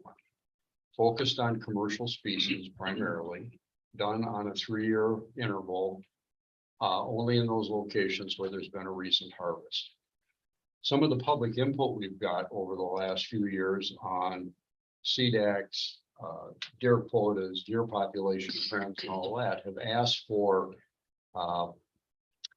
more information through deer browse surveys, which are very similar to what you're talking about, but in some ways they're different. People have asked for a shorter interval, more frequent surveys. They've asked for surveys that are spatially spread over the whole habitat range. And the related question I would have to that is, how do we evaluate the impact of deer on non-commercial species, not only timber types, but possibly endangered plant species, other resources? So that's kind of a mouthful, but I think the simple question is the forest regeneration survey going to provide us the kind of information we need to satisfy our customers on the deer side of the equation. And maybe Jeff's probably the better one to direct that to. Do you feel comfortable that's going to be an adequate metric to cover the full span of those concerns? So as you brought up some of those examples, Bill, I would say, like, certainly the impact on endangered and threatened species and some others. No, we wouldn't look to the FRM report to answer those things. We do look to the world of science and academia. There's a lot of research that has been accomplished in Wisconsin and throughout the country on the relationship between deer and different herbaceous, situations that attempt to describe at this density of animals, you can expect this result, in terms of the vegetation. But is always the challenge with these is there's 6 different variables that are driving the eventual outcome, of which the deer density is just one of those. And so I think it will always be the challenge, the combination of seeking the qualitative data wherever you can get it, but then blending it with the quantitative data with the qualitative understanding of what's going on in this general area, by taking in all those variables. So no, we don't expect the forest regeneration monitoring metric to be the one and only. This is going to be our guiding, where we're going to take the deer in the future. Thank you. Just a quick question, Jeff. How many counties right now, the 72, are getting that report for the deer liberations?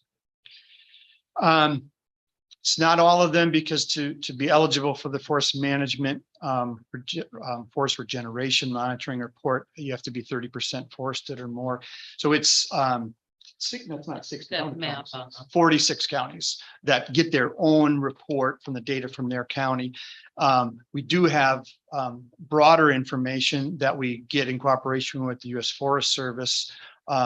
That is, again, it's not collected as frequently, but you work with the best information that you have. And so the rest of the state, they may be adjacent to a county that does have a report, and we'll blend that in, but and it tends to be in those counties that we don't have the reports, are also where the forest impact metric probably isn't as big a piece of the puzzle by the virtue of where they are in the state. Okay, thank you. Terry. Jeff and Colin, thank you for your reports. Can we get a copy of your presentation? And can you get me the report that gets filed with Lawrence County? Oh, sure. Good. Yeah. Particularly this section, this. Colin, this may be for you. Do we work in collaboration with somebody like the Menominee Indian tribe that has the biggest, largest, best reforestation program of standing white pine in North America?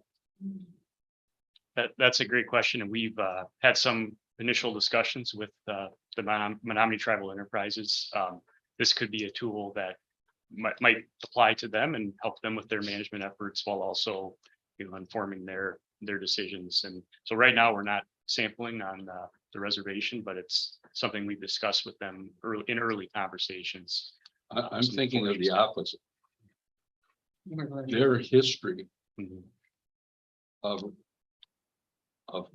forest management should be something that the department should be using every day because of their success.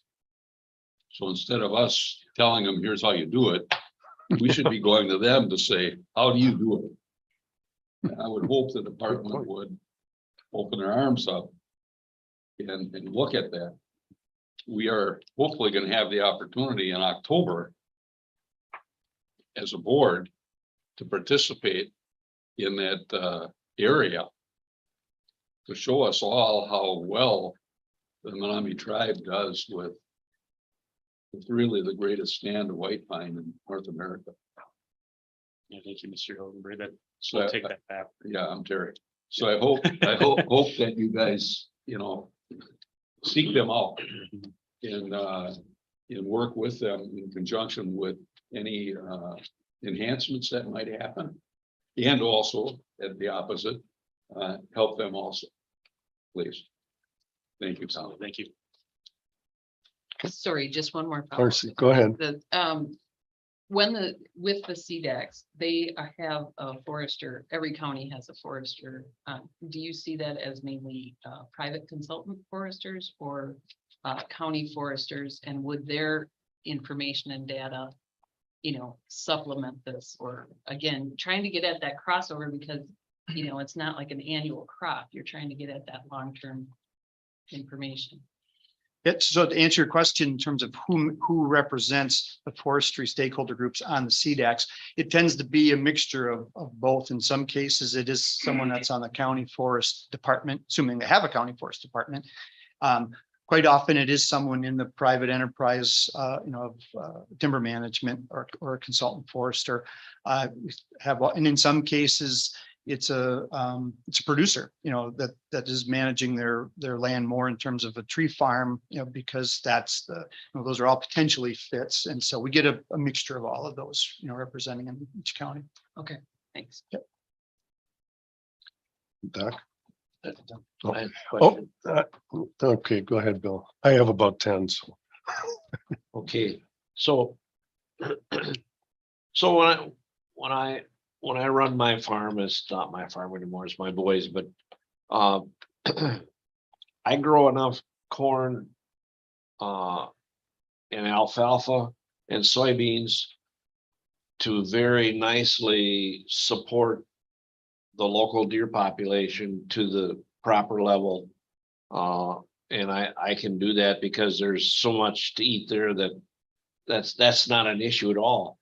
Can you manage any tract of forest to provide ample food?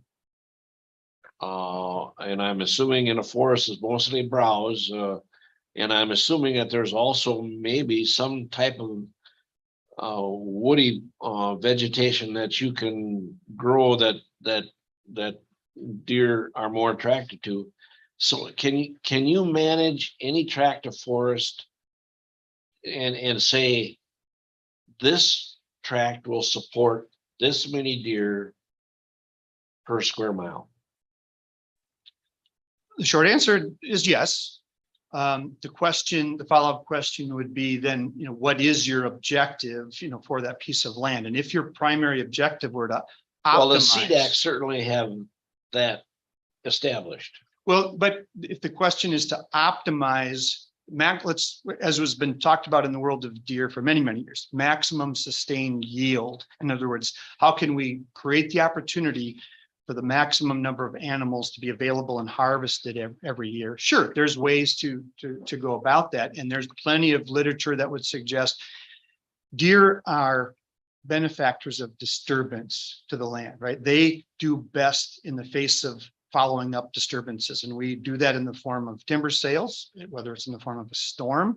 There are folks right now in northern Oconto County that are avid deer hunters that are really relishing the fact that event that happened a number of years ago that was tragic at the time has generated much better deer hunting in that country now.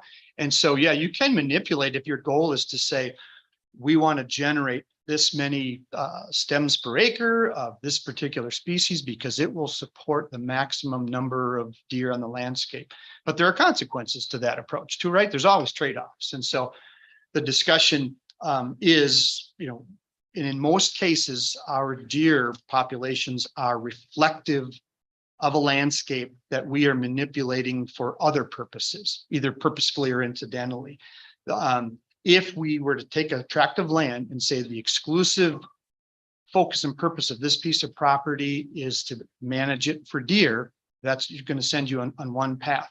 But if your approach is that this is a multi-use piece of property that has to support deer hunters and list all the other things, it's not as simple as how do we maximize the most deer on the landscape.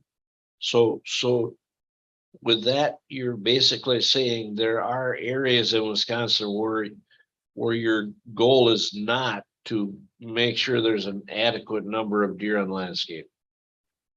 Well, your goal is more for proper forest regeneration.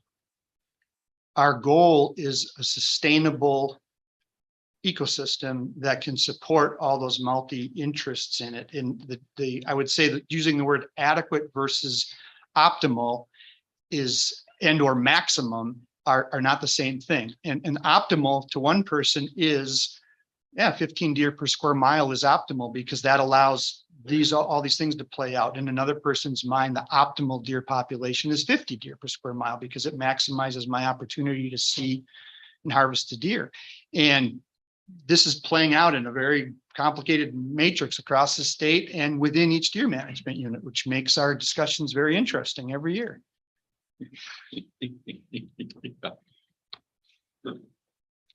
Well, we're dancing. Yeah. Okay. First of all, I did, with our first speaker, he did make a comment that on federal land, we're doing your surveys to a lesser extent. Well, the biggest concern that we get from hunters is, hey, there's no deer on public land, yet we're not even doing the surveys there. And I'm a big stickler on the public land side of it. Private land, there's very little we can do except educate. So why would we choose to do it to a lesser extent on public land like federal land? Thank you, Chair, for that question.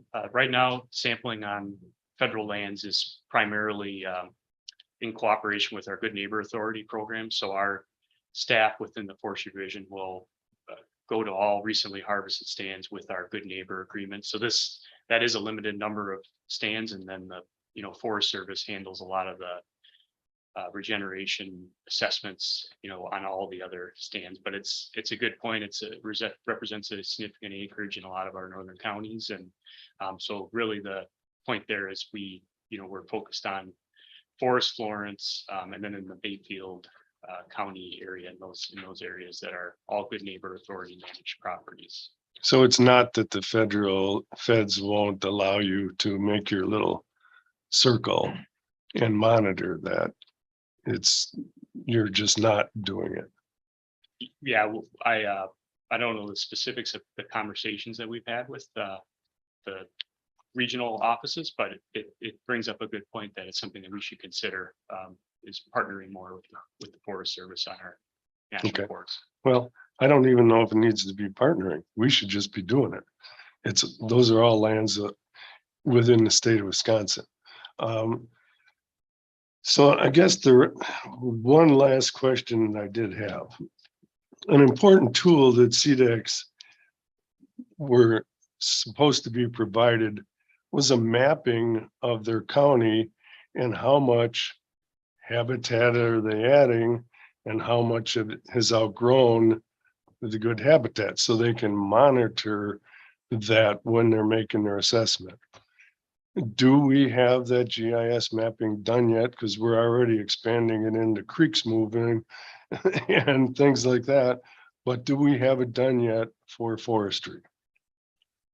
I do know this coming cycle in the reports, we are going to include where sampling occurred. And with that, will be a map showing overlaid with the forested cover type.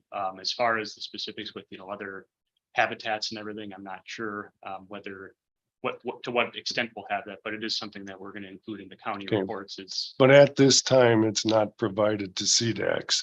So if they added 10,000 acres of new forest in their county, obviously that means they could have more deer on the landscape. If they lost 10,000 acres because they've age classed out, they should have less. So to me, that's an important metric that CDEX should be getting and we should have in place by now. So I hope we're diligently working on that to provide that to CDEX. And the rest of my questions are with Jeff, of course. So do we have that slide metric or the slides that you had? Can you get those back up? Because there were some assessments made in those slides.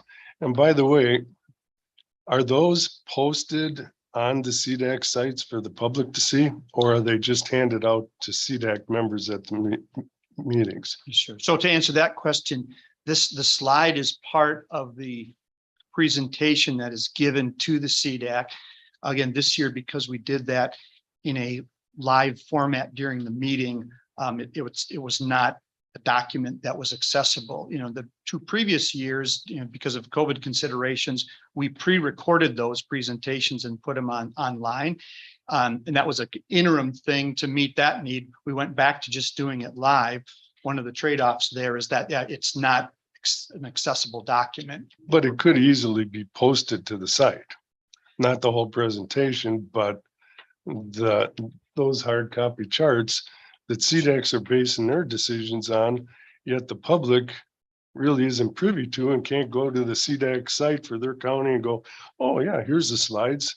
Well, it's available, all the series of slides, right, is not available. The components of the slide is available in Deer Metric System. The slide is simply a summary of what the Deer Metric System. Well, actually, they're not that available. You have to really know what you're doing digging around in that metric system to come to those assessments. You and I share your observation with that. So I'd like you to go to one of the first slide of that metric. Like this? Yeah. Okay. And there was your fawn-doe ratios, it says a slight decline, but expected due to high deer numbers. Do you have any science to support that? Oh, sure. That it's high deer numbers? I'm saying like health metric to support it. Sure. Like body fat contents are going down, fawn production rates are going down. Right. Because that's supposed to be one of our metrics. Right. So the discussion that particular item would share is that as your deer density increases relative to the habitat carrying capacity, which kind of gets at what I think Bill was asking before, is the body weights of the individual animals. It's going to start to slide a little bit, and that's going to be reflected in lower fawn-doe ratios in terms of fawn survivability. So in this case, somebody might say your fawn ratio is declining. That's bad.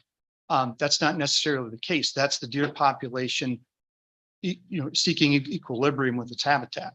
Well, that could be a broad-based assessment made without data. But if body weights are not declining and fawn-doe ratios are going down, could it potentially be caused by increases in predation? Sure, because then it means a different variable that affects fawn survival rates is kicking in. Exactly. So why would we put that statement on there when we don't have any data to support that the deer numbers are too high? And we don't have any data on predation. I mean, why bias that slide with that is my question there. And then another answer that question needs to be answered for the public. Does a browsed stem kill a tree? Usually not. Usually not. The real answer is it depends. Huh? Of course, as always, the answer is it depends. Yeah. Well, actually, what species are we talking about, and how long has it been browsed, and was this the 10th time it was bit versus the first time? Yeah. So browse doesn't have anything to do with that seedling densities, that type of thing. But do we even have a browse survey that we've done anywhere? Because that metric, if you look at the metric on browse, it's only measuring is browse present or not present. I have not yet to see any browse survey data, and that's giving you the direct impact of deer, not all those other variables that can affect regeneration. Do we have any browse surveys that have been done yet? We are not conducting a browse survey, specifically a browse survey right now in relation to the metrics that we're bringing in. Again, a browse survey would fall under of these different categories that we have of the metrics that we're asking the CDEX to consider, a browse survey falls under the deer health the herd health metric, not the forest no. impacts metric. Those are two different metrics. Oh, I they were believe supposed what to be you're under getting the at. forestry metric. But that being said, we have yet to conduct browse surveys, yet we continue to say that the forests are at risk because of deer, and we have no data to support the deer are over browsing.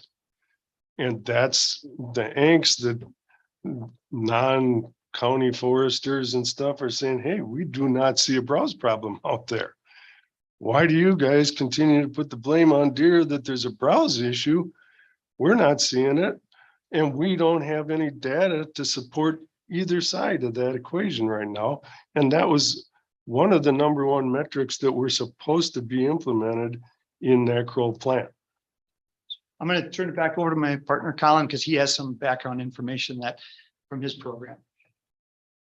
Yeah, thanks for that question to that point. We do collect browse information, as I mentioned. And what we found in the first cycle here is that, as we all know, it's complicated. There's a lot of factors at play. So the presence and absence of browse is really what we were able to report on with some, validity. And moving forward with trends, that's when we can look at impacts. Are we getting the stocking? Are we getting the heights that we expect in our regeneration for all those factors? So I'd say a limitation is that we are in this baseline period, and moving forward, we'll have a better understanding, because we are collecting information on browse, specifically forests, not other plants and herbaceous plants in woody competition. Okay. And, sorry, there Well- are browse research projects through UW-Madison, UW-Stevens Point. I know, but Okay. this was the department's responsibility to be running browse surveys. And they were also supposed to incorporate DMAP operators. And that successful program has been pretty successful, gathering more acres of land. And we have yet to implement what was considered one of the most important metrics in this management plan. So I really hope we get to work on browse surveys. And then the final question, all the data that you're collecting right now is for specific species. You're not looking at browse on, say, dogwood or hazel or any other forestry species. Browse surveys that were done back in the early 60s, by the way, when our forests regenerated, our oak forests and stuff regenerated, hazel, dogwood, those brush species were the #1 browse species out there. Believe it or not, oak was on the very bottom of the list because deer eat what they prefer. And oak was not a preferred species. So if we don't have these other browse species available, of course they're going to eat oaks, but are we even monitoring browse on the brush species, or are we trying to eradicate the brush species for the sake of forest regeneration? Yeah, at this point, the forest regeneration monitoring, it's exclusively focused on forest regeneration. We don't include any browse on other, Okay. whether with other woody stems or. Okay, just wanted to be clear on that. So thank you very much. I have a question. Oh, Terry's got a question. Terry? This would be a Jeff question. The reports that you're showing here, Jeff, when is that presented to CDEX? Right now, we have 2 CDEC meetings annually. So the preliminary meeting is where we provide all of the information in that. This is a summary of a longer presentation that summarizes, here's what last year's harvest was, here's what it's telling us about the trajectory of the population, and here's what's been gathered with the other metrics. And it's kind of summarized in a slide like this in their first CDEC meeting when they're making their preliminary recommendation. So do they see this information before the meeting, or do they get this at the meeting? They see this information before this meeting to the degree that they on their own go into the deer metric system and do some homework. what we're doing at the meeting is summarizing the deer metrics system data for them. In an arena then where we can have discussions, about it and dive into some of these qualifiers and situations. Well, the concern is, Jeff, is that number one, all these people are busy. I think we need to give them a packet of information, be it electronically or however, as well as any public members that would like the information. So that when they're making their preliminary decisions, they've had some time to review it ahead of time. And also the public, if they're coming to the meeting, have some ideas as to what the information is. That is all going to be discussed or utilized to make their preliminary determinations. So I'm not sure if we have the luxury of that time, or how we can better orchestrate getting the information to all the parties that are interested. Because when you go through this stuff like we just did, it's like, holy crap, there's a lot of stuff there to chew on. And I don't think the people get enough time to really, especially if you're making the presentation and they're trying to look at this stuff at the same time you're making the presentation. Are they listening to you, or are they looking at the presentation, or what's going on here? And I think where you're going, this has come up several times, and it's been acknowledged that when to help facilitate the CDEC process, we created the deer metric system database, and we've gotten a lot of compliments on the amount and accessibility and all the information that's in there.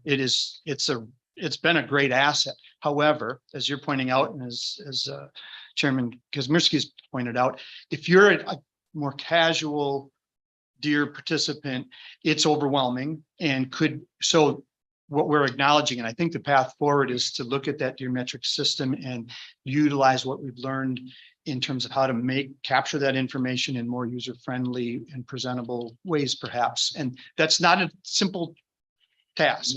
Yeah. Executive summary. Yeah.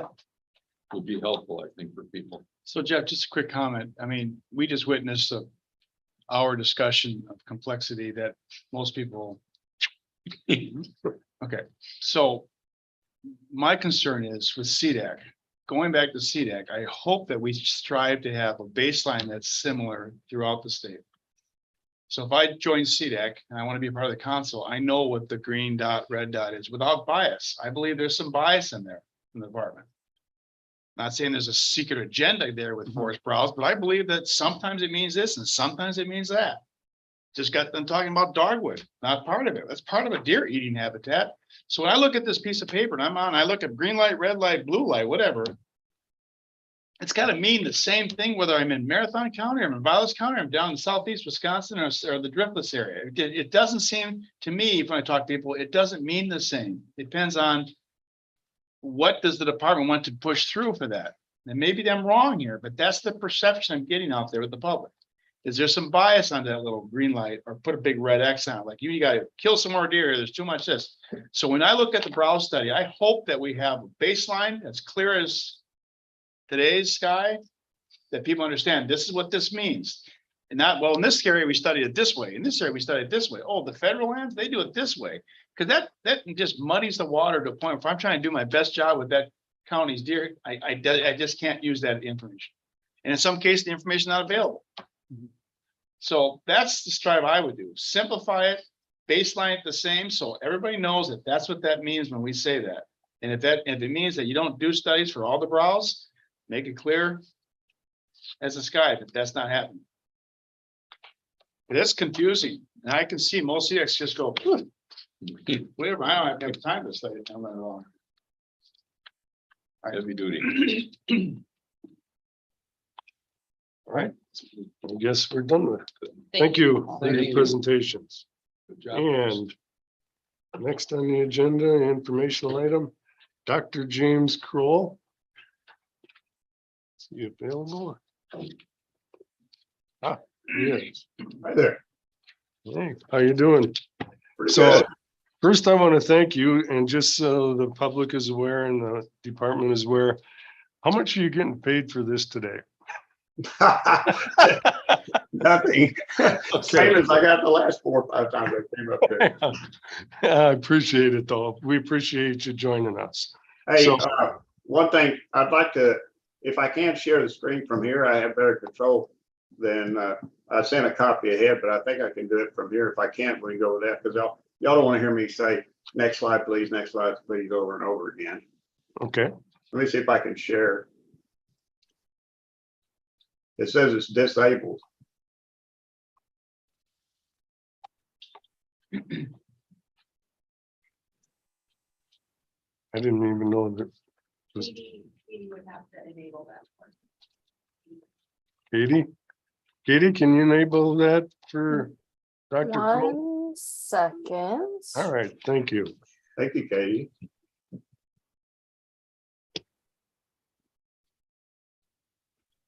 And then we'll hope that it works from here too.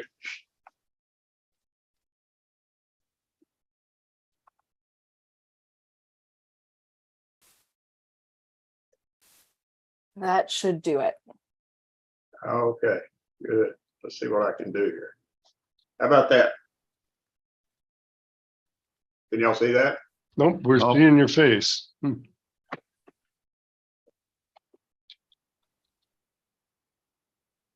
Well, in the essence of time, I guess we can.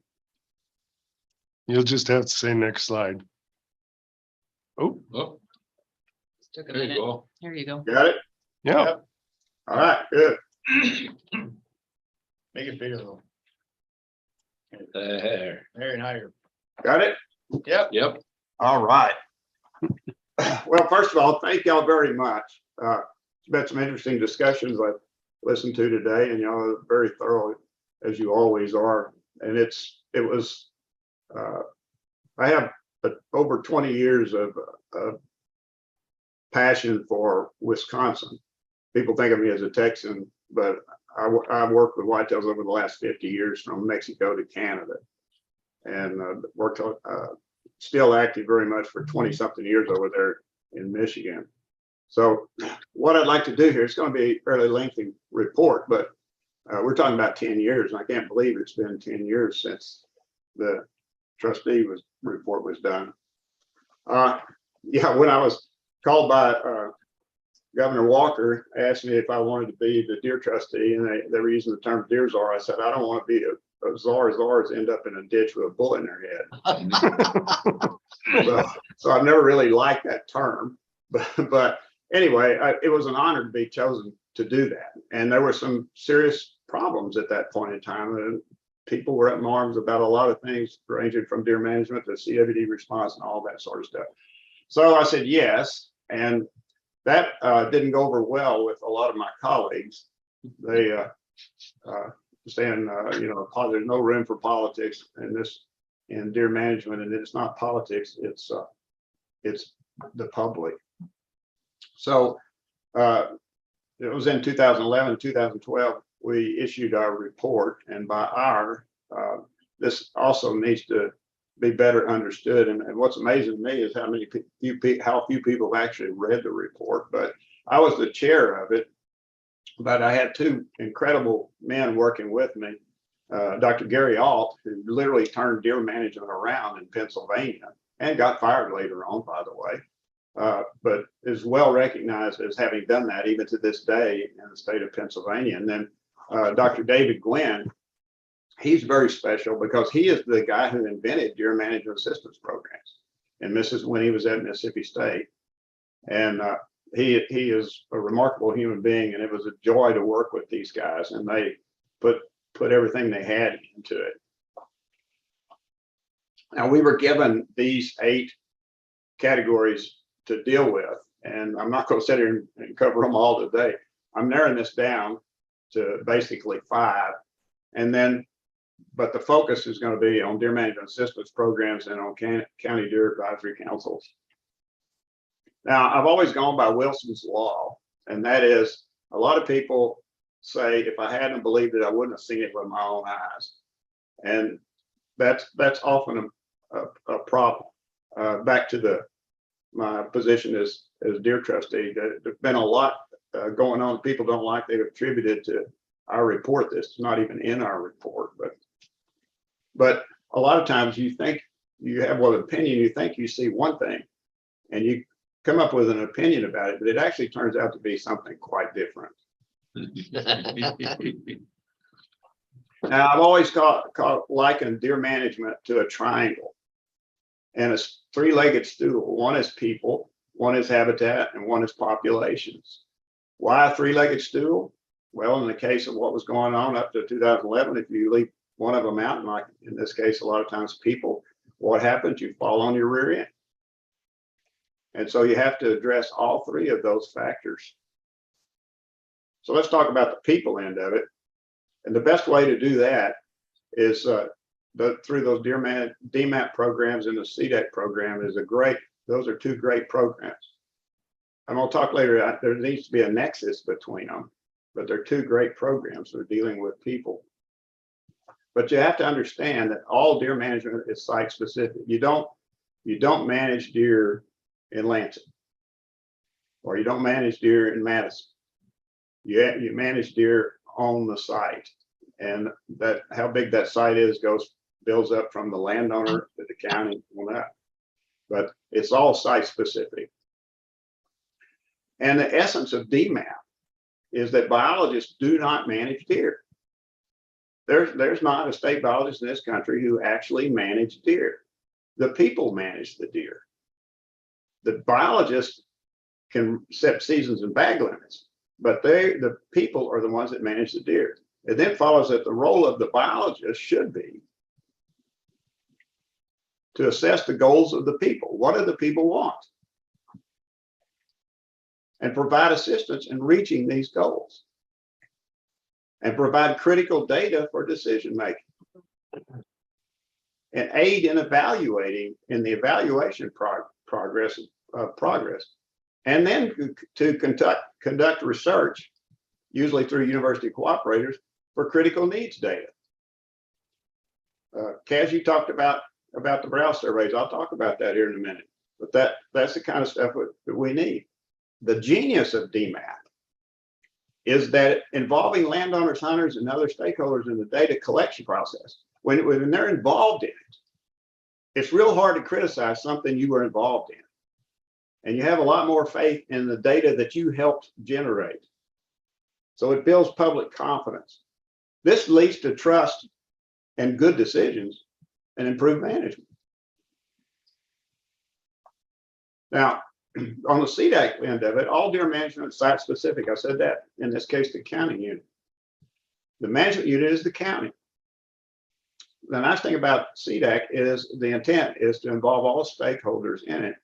And it permits both public and private lands management to be coordinated in harmony. So now their role, as it's stated on the website, is to gather public opinion on deer population goals, antlerless quotas, and herd management strategies, to review and consider scientific metrics, or herd trends, impacts on habitat, etc., and to provide the department with recommendations on deer population objectives, antlerless quotas, and herd management strategies. Who are our bosses? It's the public. And we have to have transparency in how decisions are being made. We heard that earlier with the fisheries guys. We need to foster education programs. One of you guys pointed out earlier that education of private landowners, for example, is very important. It's really the only way you're going to make any progress. And we need to have, one of the things we recommended, I haven't seen them really happen yet, is field days and seminars out there, getting people on the ground looking at things. Web and social media, of course, is important. There's funny places to, I enjoy some of the Twitter trolls out there that talk about me sometimes, but basically citizen involvement. Setting goals, here's a definition of a goal. A goal has to be measurable, it has to be accessible, and there's a difference between a goal and an expectation. A goal for each county needs to be stated. What then is a reasonable expectation? Well, let's talk about some of that. First of all, I'm a proponent of practicing scientific deer management. That does not necessarily mean that I say that which it should just be practiced by scientists. Rather, it should be practiced we manage deer in a scientific way. What do scientists do? Gather data, evaluate the data, make decisions. So it hinges on good records and it use those to evaluate goals. If you don't have a plan, you don't have a system like this, the wheels come off your program pretty quick. And that was what was going on by 2011. So record keeping is a critical thing. Why keep records and data? Well, assess progress towards your goal. I'm going to say this several times. You don't manage deer herds or deer ecosystems, you fine tune them. And it takes time, and you can't fine tune them without information. So you can use them to evaluate various management strategies. We try this, oops, deer population went down. We try that, population went up. It provides a historical record of the management program, especially if you're an agency. An encouragement for landowners. If you can show progress, not just landowners and hunters, but also the public, they have faith. And I believe that many a beautiful theory has been murdered by a ruthless gang of facts. Kaz, you were talking about that a while ago about the browse thing. We have to have the facts. There are two types of records and data. Baseline records, which when we start out this business, it provides baseline conditions. It's an anchor point for us, so we can compare it to the future. And it's continuous.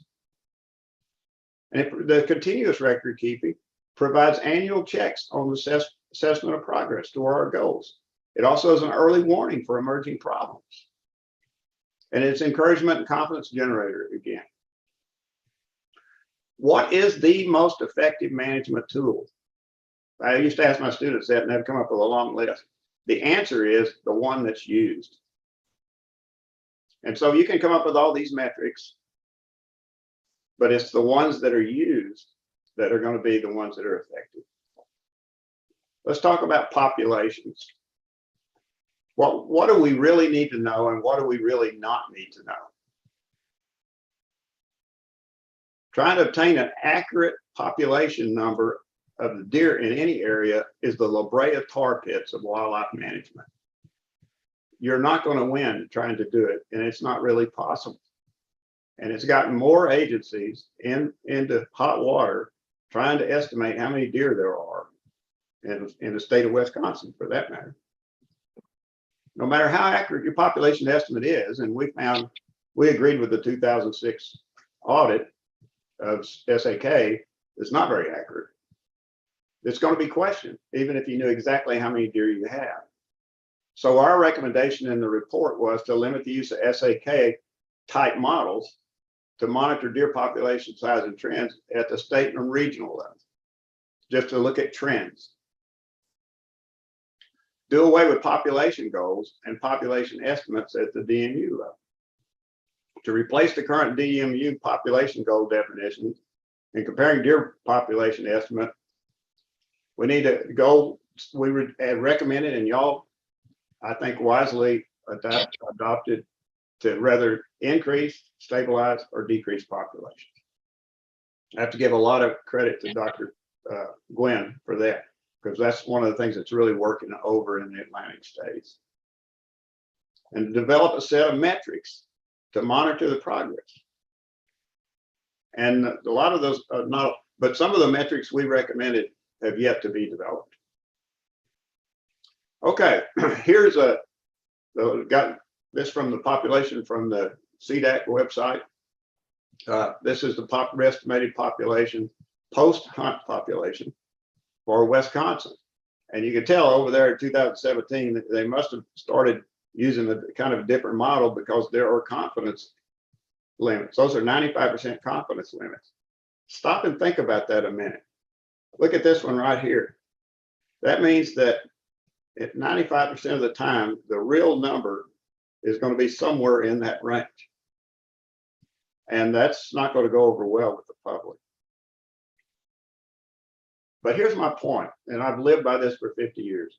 If you ask the right questions, the deer are more than happy to tell you how they're doing. And if you ask the right questions, the habitat is more than happy to tell you how it's doing. You just have to ask the right questions and get the answers. So as I said, you do not manage deer ecosystems, you fine tune them. You say, okay, here's our best information based on the metrics. Here's what we probably need to do. You do it conservatively. You monitor the response. If it's a positive response, then you creep it up a bit. If it's a negative, you bring it back down. I'll show you this in a little bit.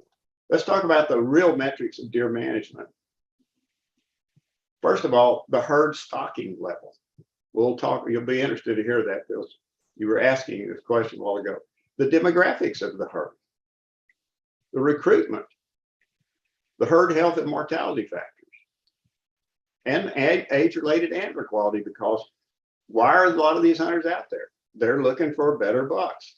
And also antler quality is a reflection of the health of the herd in many cases, or in the age structure of the herd. So let's talk about stocking level. Stocking level is independent of density. It's expressed as low, moderate, or complete. Two adjacent properties can have totally different stocking levels. Why? Well, density in numbers, density is deer per square mile or acres per deer, wherever you happen to be. And the number of deer estimated to be present at any point in time. But here's my point.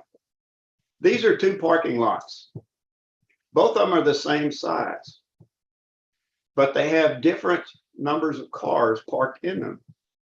But yet, if you went there to the University of Wisconsin football game, you wouldn't get a place to park in either one of them. Each of them is fully stocked with cars. So two pieces of land, one on one side of the road, one on the other, can have fully stocked deer habitat and have different numbers of deer. And it's all affected by the quality of the habitat and soils and a whole bunch of other things. Other than monitoring trends, there is no need to estimate population size. Goals should be set used by harvest and habitat base. I learned this very quickly. This was confirmed to me by the tribes who I really enjoyed working with up there, especially in northern Wisconsin. And their system has been working well. It's all harvest based. So it's a harvest based system, not a population based system. Again, both the deer and the habitat are happy to tell you what they're doing. So how do you determine the stocking level of your herd? Here are the key points. Deer eat browse, forbs, some grasses, mast, and mushrooms. But what's the one thing that's always out there? Browse. Browse is the leaves and twigs of woody plants. Deer have a distinct browse preference. They like, when I go down a buffet line, I will walk right by the tomatoes. I have preferences in diet. So do deer. But their preferences are based on palatability and digestibility. Deer have to have highly digestible forage. Preference is classified by a bunch of successful biologists as first, second, and third, and emergency. A plant rated as lower choice in one geographic area may be a higher choice in another. For example, down here in the South, deer won't even touch black cherry. But over there in Michigan, they're eating the devil out of it. And here's some preferred. This is one of the real frustrating things that I've come to lately is do literature searches out there and try to find where states have put out publications showing what are their first, second, and third choice browse species. You are not going to find that very often. These are the plants that are avoided. In 1964, my colleague Dan Lay published an article in the Journal of Wildlife Management called Deer Range Appraisal. And in it, he showed everybody how to do a browse survey. Here's the little simple form that they use. They put in plots. In this case, they're 11.8 radius plots. They're very similar to those FIA plots we were talking about earlier. And the observer goes along and he writes down the species in that plot. Okay. And then just classifies it under these categories, either 70% browse, 30% browse, 5, 0. What that really means is 0 is 0 to 5. 5 is 5 up, 30 is up to 70 and 70s plus. And it's recorded just the presence of what species are there in that plot and what level they're browsed. Then they come back and separate those out into first, second, third choice plants and come up with an average. And here's what Dan developed to show.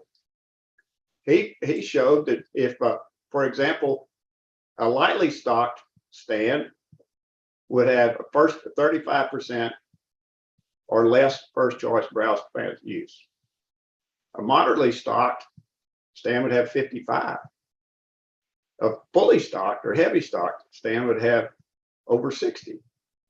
And you can see the same thing with second and third choice plants. So using something like this, you can say very simply, this area is fully stocked. You can even sometimes say it's overstocked. So it makes it very simple. You don't have any numbers, you just say it's stocking level. And demographics are very important. The demographics of herd tell us exactly what's going on with them. We can get them simply with incidental sightings. We can have cards for people. DMAP cooperators should be required to have cards and do a count every time they go out. Trail cameras are beautiful, and a lot of states now are using trail cameras on a scientific scheme to get some accurate estimates of the demographics of that herd, including buck to doe and doe fawn ratios, and even health indices. So the incidental sightings, all visitors are recorded. We usually do it from August to December. A lot of state agencies, because they want to make a decision earlier, will do it earlier than August, and you can't see fawns. They always underestimate their fawn crop.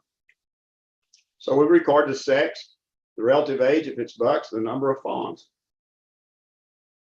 Harvest data. DMAP should require harvest data of sex, age, and let me say something about age.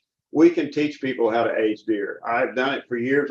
We had a DMAP program I was in charge of that was in nearly 40 counties in East Texas, and we got those people where I trusted their judgment better than most biologists. Dressed weights and lactation, whether the doe is in milk or not, the ones that we harvest or had been in milk. And we take some antler measurements, but that can vary. Recruitment's one I got a real bird in my saddle on. There's a difference between fawn crop and recruitment.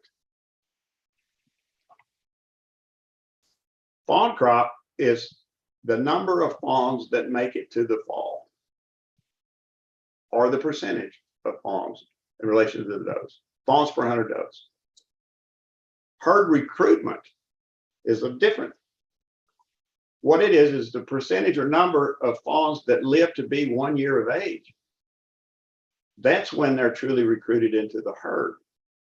Because just because you've got fawns coming into the fall, especially in a state like Wisconsin, is there anybody in that room that thinks that 100% of those fawns that make it to fall are going to live to actually join the herd in the spring? That's true recruitment.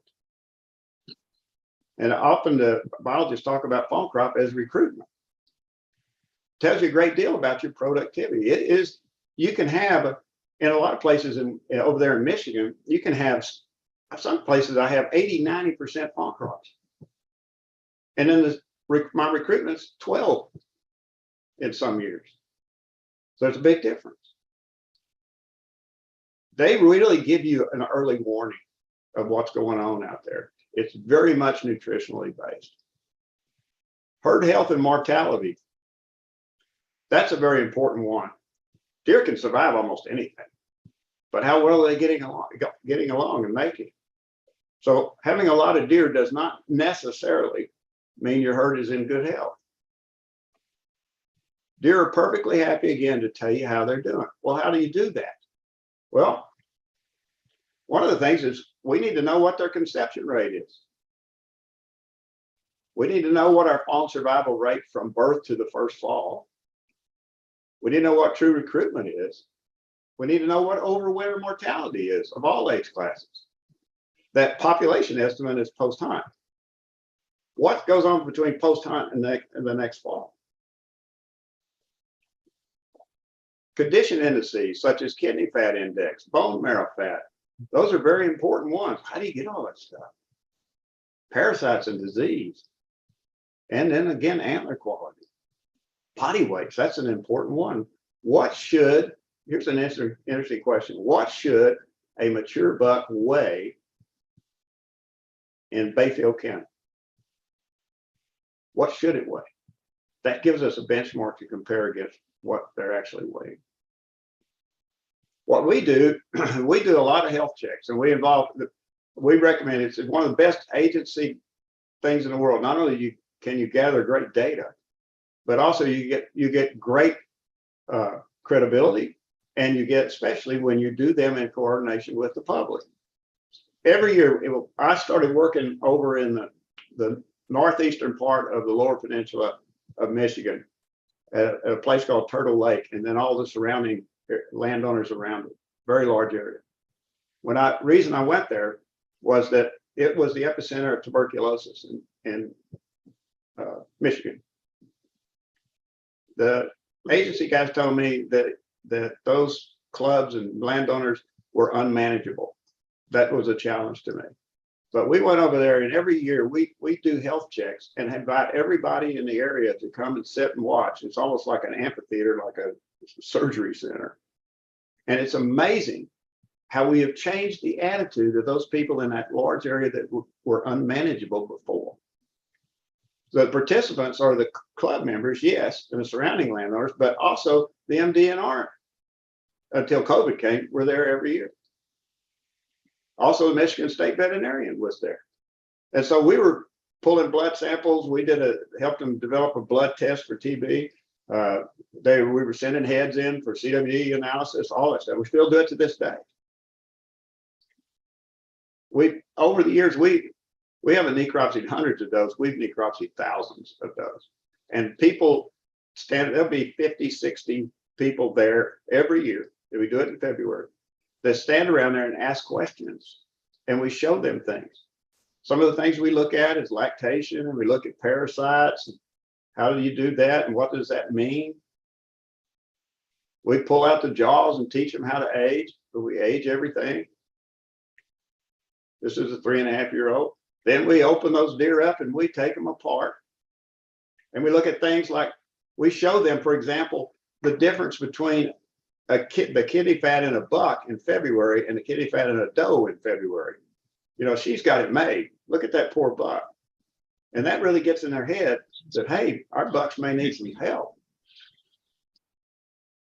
We pull out the reproductive tracts and age the fetuses. And also that way we figure out how tight show the people. They'll bring a doe in and we'll pull the fetus out and measure and say, okay, what do you think the rut was? Well, this is when the probability is that this fawn was conceived. You get those little things from forestry suppliers. But here's what many of the studies, here's an example study. This graph shows two things, shows this.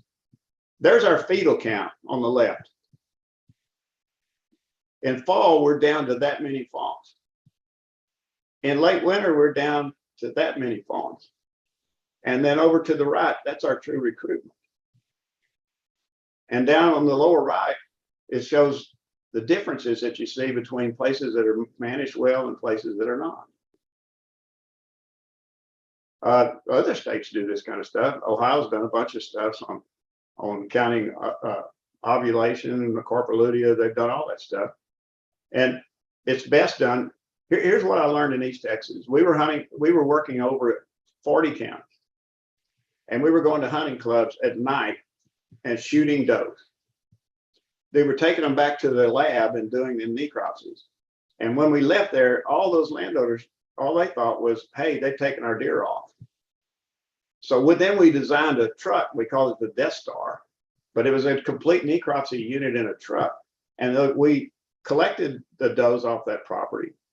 And then we gathered all the members or the owners around and did the necropsies right there. And their attitude changed dramatically because they were part of it. We look at other things like lungworms and liver flukes. This is an interesting story. I had a woman one time, we used to put this over the internet until they wouldn't let us anymore. But this woman drove all the way from Detroit because she wanted to see a liver fluke. I pulled out a liver fluke finally, and I had it on my gloved hand, and I stuck it out there, and she looked at it and nodded her head, went out and got in her car and drove all the way back to Detroit because she wanted to see one. We had some club members, we started flicking flukes out. They start talking among themselves. I said, what's the deal? You mean those are not little livers?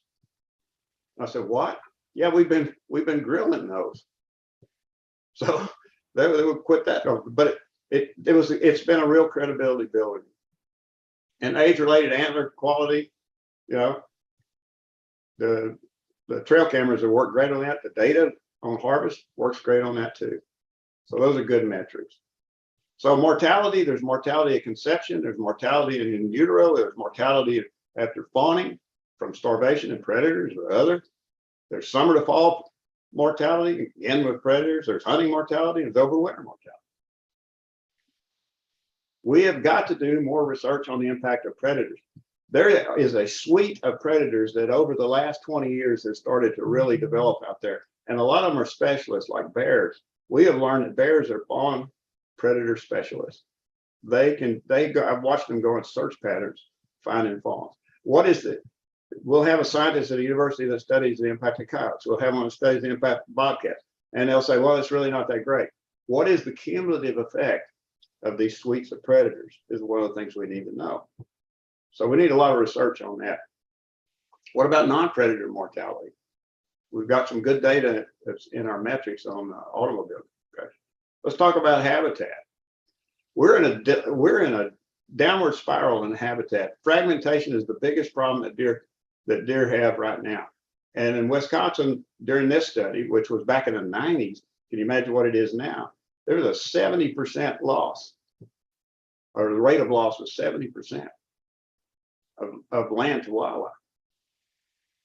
Here's a study I did to show you the value of the land cover system using remote sensing. This is when I arrived in East Texas. That's Sam Rayburn Reservoir. If it's dark green, it's uncut forest. If it's light green, it's cleared. That was 1974.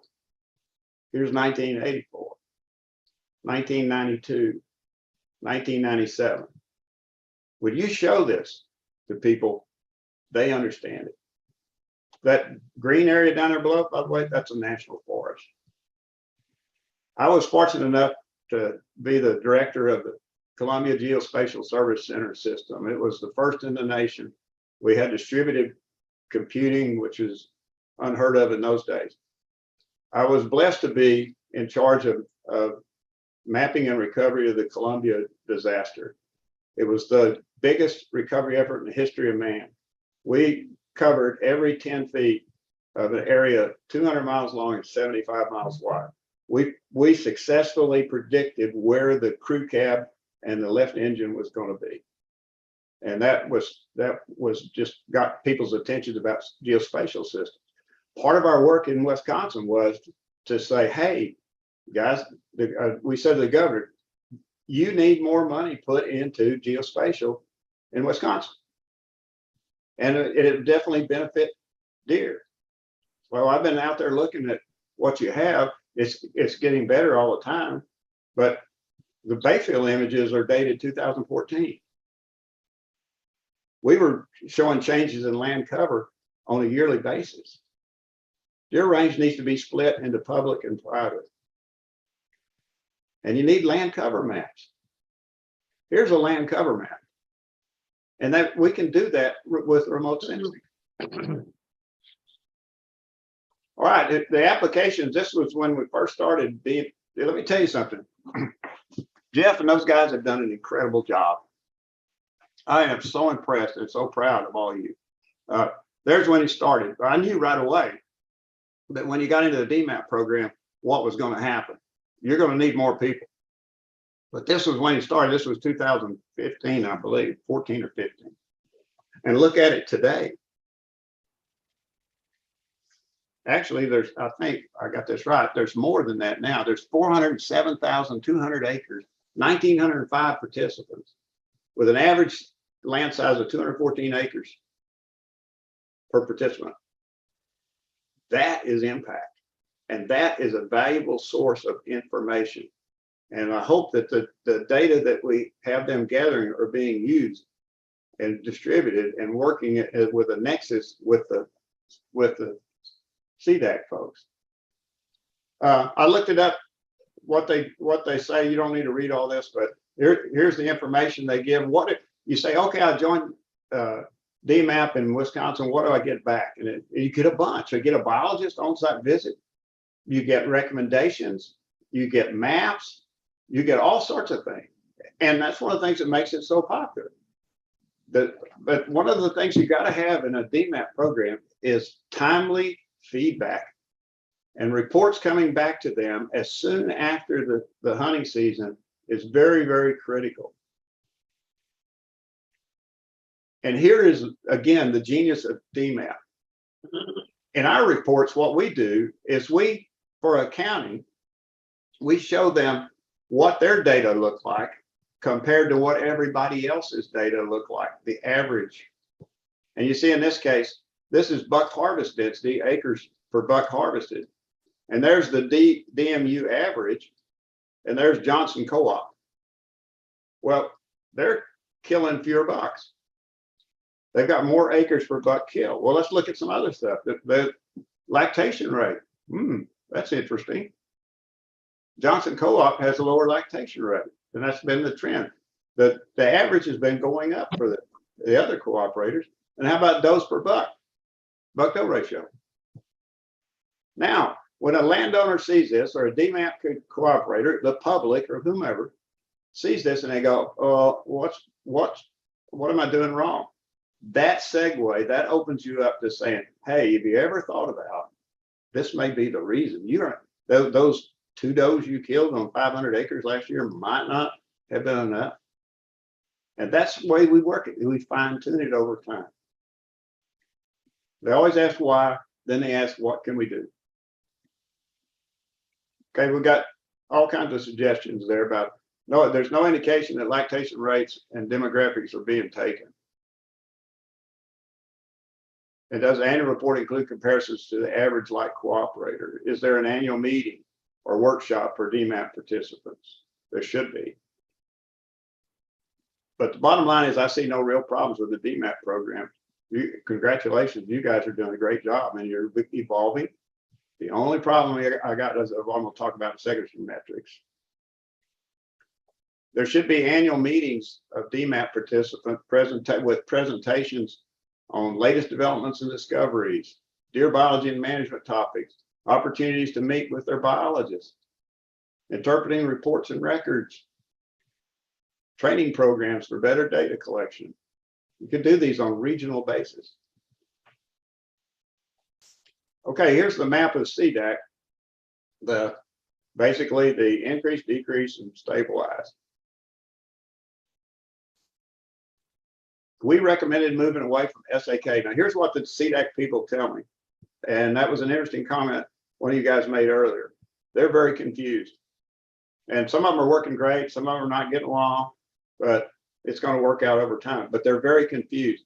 And the biggest confusion they have is they don't understand whether they are making decisions based on populations or harvest. And it should be harvest. But there's a constant want to pull back to that computer model. We made it simple. Increase, maintain, or decrease. It was to be harvest based rather than population based.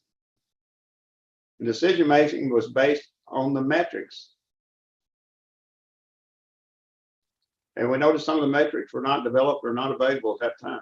The Brow survey is probably one of the biggest. I think Cass said something about that. We proposed research on this to support these metrics, and the time since the DTR report, only 4 major categories of metrics are in play: deer harvest and population trends, deer health, deer impacts, hunter dynamics, so forth. If we look at trends, the graphs are total deer, antlered and antlerless harvest, and for the participating public and private lands, and breakdown by weapon. Good decision making could be made using these graphs. They really can. They really can. Look at this one for Bayfield County. Okay, that's total harvest. And that line, of course, is we've changed the way we're managing deer at that point. But when we break it down into antler and antlerless, look what that information tells us. Look what happens when we increase antlerless harvest. What happens to our buck harvest? So we can, without knowing population size, we can actually manipulate the number of antlerless deer we harvest to impact how many bucks we want. And the question is, how many bucks do you want to harvest? And there's private land, same way, and public land, essentially the same way. But you know what's missing on these is a buck harvest density, or deer harvest density, is how many acres or square miles per buck are being harvested. They're the same graph with density. There's a big difference between public and private land. It's easy to see how you can, what will happen if you increase and decrease, basically what I'm saying. It allows us to fine tune the management process, and it's actually working. The process will be quite effective as people figure that out. Look here, same thing with Iowa County. And one of the neat things we can do is, okay, that's what we can do to maintain the status quo.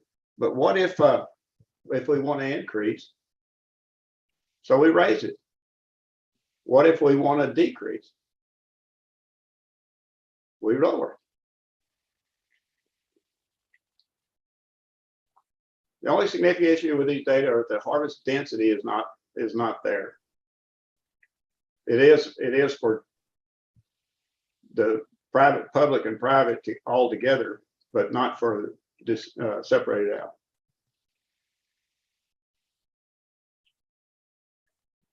That's adult bucks per square mile.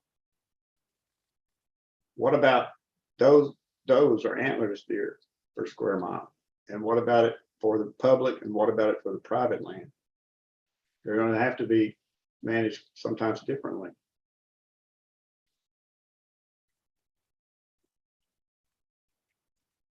Make relative judgment about population trends. What you've got going for you is you've got information. If we harvest this, then this will happen. The tribes taught me that.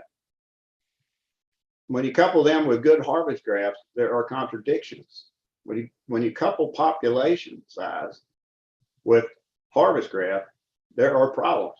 Look at here. On the left, population going up. On the right is total harvest leveling off. That's contradictory, isn't it? Browse surveys are implemented to provide an assessment of stocking rate rather than deer density. Deer population estimates do not represent the true range condition out there. The population estimate may seem high, it might be, but is that range fully stocked? Just because you have a construct in your mind as a biologist that it shouldn't be more than these deer does not necessarily mean that there should. Fawn crop and all the information that I showed you before are important, and we need to have them at the county level. And we can generate that a lot from a DMAP program. Yearling bucks and does in the harvest can give us an indication, an indirect indication of recruitment. And that the fawn crop estimates look pretty good. They're conservative, but they look pretty good. Deer health is reported only as winter severity index and CWD and EHD. There's a lot more to deer health than those things. They should be included, yes, but we need more on health metrics, which we don't have right now. Need for implementing these health checks and requiring biologists to put them on for different regions. There's the information we get when we go to herd health. Winter severity index. But not the things we actually really need. Deer impacts are really good for all of these three things. The forestry thing is the one that I'm concerned about because as we saw a while ago, it's really about FIA. It's about forest regeneration. And one of the most interesting things is the brow surveys are not there. But we need here's the most important thing I want to say. There needs to be a shift in mentality away from the impact of deer on the forest to include the impacts of the forest on the deer. In my office, I have got file cabinets full of peer-reviewed publications across the South on how you manage forests in the South for both timber production and deer production. They can answer questions like, if I cut a stand back to 70 square feet basal area, what's going to happen to my deer browse? I keep trying to do these surveys and I can't find the papers and studies that say that. If you go out and want to help a landowner and you ask him, he says, how can I have my timber and I want to have deer too? What is the optimum between the two? And the answer is not duh. There has to be an answer to that. It's part of the plan that goes into that. There's a bunch of research on this in some geographic areas. So in summary, I'm proud of you guys.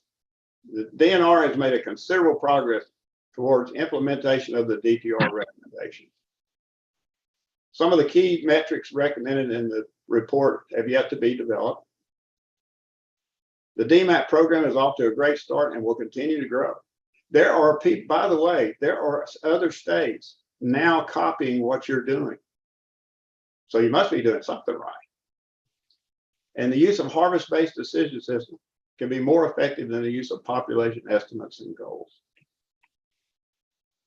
Population estimates, I've said already, should only be used for identifying trends. So I congratulate y'all. Y'all are doing a great job, and I'm proud to have been associated in this whole process. So thank you. Thank you very much, Dr. Kroll.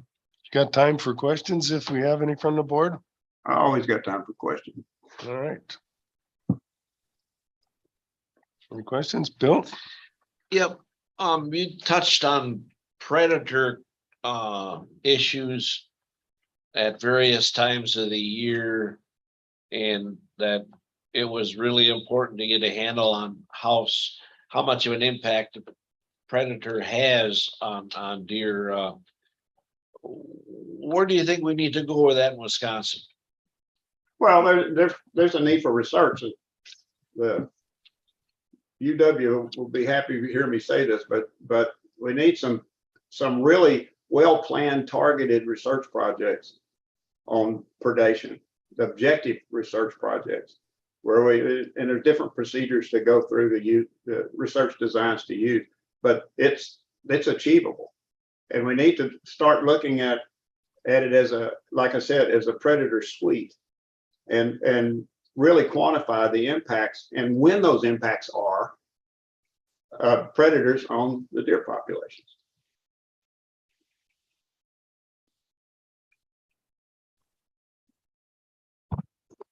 So the university would be the place to start with that. It'd be a good place to start, yes. Now, some of us, I was a professor for 50 years, so I understand us. You really don't want to have coffee with us. But there are people nowadays, there is such a thing as agenda science. So you gotta have a good peer review, a good objective research project put together. And Dr. Kroll, thank you. I have a question for you. Your reputation precedes you. Like you said, the Twitter trolls have their heyday with you for right, wrong, or indifferent. And I appreciate you giving us the time today to give us your insight on a 10-year review. My question is there any way we could tax your time a little more and give us some concrete steps that you would encourage that Wisconsin does to continue the success that's built on already? I mean, your graphs, like you say, the proof's in the graphs, the proof's in the results. And everything, you know, when you have 72 counties, the state are big with the dynamics of forest to cropland to whatever, it's always gonna be difficult to get similar results in every county. I get that. Yeah. But do you see some, and I'm not asking you to answer right now, I'm saying, can you put together, you know, it's a good to have a pat on the back when we appreciate it. I think the department's worked extremely hard to try to implement a very complex issue in this state in the last 10 years. You're going from traditions to a total different way you manage this herd. Yeah. And you were in the firestorm in 2012 when you were here doing that. But now that we have a time to sit back and we analyze it, we're constantly analyzing it. Can you give us some concrete steps that you suggest we take to further implement a successful program? Would you be willing to? I sure could, and I'll do it for free. Well, there you go. You're on the record. So we like to see that if you have a chance. That was probably all the things that were said about me. The thing that irritated me the most was I was paid $172,000 to do this study. The project was budgeted for $172,000. I actually lost money. We had to pay a lot of people. We had a lot of meetings, and I defy one of those university professors to do what we did for a mere $172,000. Yeah, and the financial part was before my time, but I know that Wisconsin, I think, has benefited from the three-legged stool. I really believe that. For a year, we're always in the dark as a hunter for 50 some years. I've always been in the dark on how we come up with our party system, our quota takes. Well, now, if you aren't part of the process, then don't complain, because the seat at the table is obviously there. I've always been critical on similar metrics, similar matrix, everything based off the same amount. So I would like you to, if you're willing to, I would really appreciate it. I think the state would, for concrete 10-year points to target to perfect it, to tweak the system to be even better than it already is. And I appreciate it. I'll be happy to do it because you're off to a great start. All right, thank you.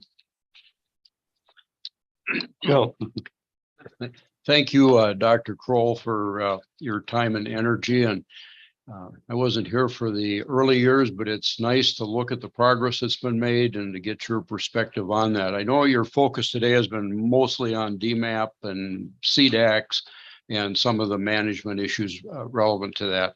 There's one issue in the Deer Trustee report that continues to grow and frustrate people in Wisconsin, and that is the issue of CWD. The report recommended a passive approach. Looking back 10 years later, the state has taken, I don't know if passive is the right word, but it certainly is a limited approach to CWD. And looking back on those 10 years, the disease has not been passive. It continues to grow. The incidence of infection increases. And we're at a point now where we have counties that are over 20% infected with CWD, and those numbers continue to rise. Just ask your perspective on that. Do you believe it's still time for a passive approach, or do we need to step back and reevaluate the risk of CWD on our deer herd? There's one of those points that's what's been attributed is not the truth. What we proposed was a containment. Said you would use the wildfire model, that you would try to contain it in the zone, and then you would have an aggressive, public involved stakeholder program where one shows up somewhere, you jump on it and attack it while you can. That was what we did. That really hasn't been done. And as far as it goes, still, the vast majority of cases are in those 4 counties. And I've seen some of your retired folks have been going around telling people that there's a 50% infection rate. The last 4 years, the highest infection rate you got is in Iowa County, and it's in the 20s. So I never said, and we never said, do nothing. We said change the approach because the old way didn't work. I challenge anybody to show me the state, and Illinois is not it. Show me the state that actually controlled CWD. They haven't done it yet. And there's that would take another whole talk as long as I talked today to answer your question. But again, our recommendation is being misrepresented. That is not the case. Yeah, I may have worded that poorly. I'm sorry if I did. It was not intended to be critical of the report. It was more how the state of Wisconsin embraced the report and what was implemented. And I've read those sections in your report, and that's very true. You recommended, I think, aggressive action on the sparks and on the growth areas. And we haven't done that. So I'm just interested in your perspective and what at what point we're at and what we might consider for the future. Well, what they were learning, and I made a prediction a long time ago that there is a genetic component to all of this. That we are learning a lot about CWD, and we do know that now that I was right, that there is a genetic component to it, and it's going to be interesting to see if it does level off at like 20-25% in the old zone. That's going to be interesting. The contradiction is that, again, going back to the population models, that we've got, if you look at the population models for the zone, the deer herd is growing. Now, I'm not saying it is, but we've got one group that's saying we got to kill more deer, and we got another group saying that the deer herd is going to go extinct. Well, you know, the prediction in 2002, University of Wisconsin professor predicted that deer would be extinct in Wisconsin in 20 years. So there's a lot. You know, I was pushed and pushed on this mortality study in the zone, and as far as I can tell, I've only been able to get the first year data. I have all the data for all the testing for every county in the state of Wisconsin that goes back from the 1990s to last year. So I'm aware of the trends going on, what's out there and what's happening. But that's a whole nother thing. Very difficult. Thank you. But the biggest angst and burn in my saddle I had was that those spark outs didn't get the attention. That doe that showed up at Shell Lake laid on the side of the road for a long time. Great. Marcy. Thank you. Yes, yeah, thank you for your presentation. And I was at the stakeholders meeting in a different role 10 years ago. I was one of the people that voiced concern about the public-private split, and I still would, because to explain it to the public and to have those deer stay on public land or private land, they just don't read the boundaries. So that was my input to the original study, and it's been interesting to watch it progress. But wait a minute, before you go any further, let me respond to that. Well, I'm not talking. We didn't talk about a public-private split. I'm talking about reporting the information for public-private. I have never been against public land management for whitetail. I think that public hunters are being shortchanged. I really do. Yeah, it was the explanation of the tag system when that changed. So I understand. But like Bill and for my area, CWD is a high priority issue, and we do have some spark areas. And if I'm reading Texas's website correctly, you have mandatory testing, and have you found that to be effective in a more assertive addressing the CWD issue more assertively by testing? No.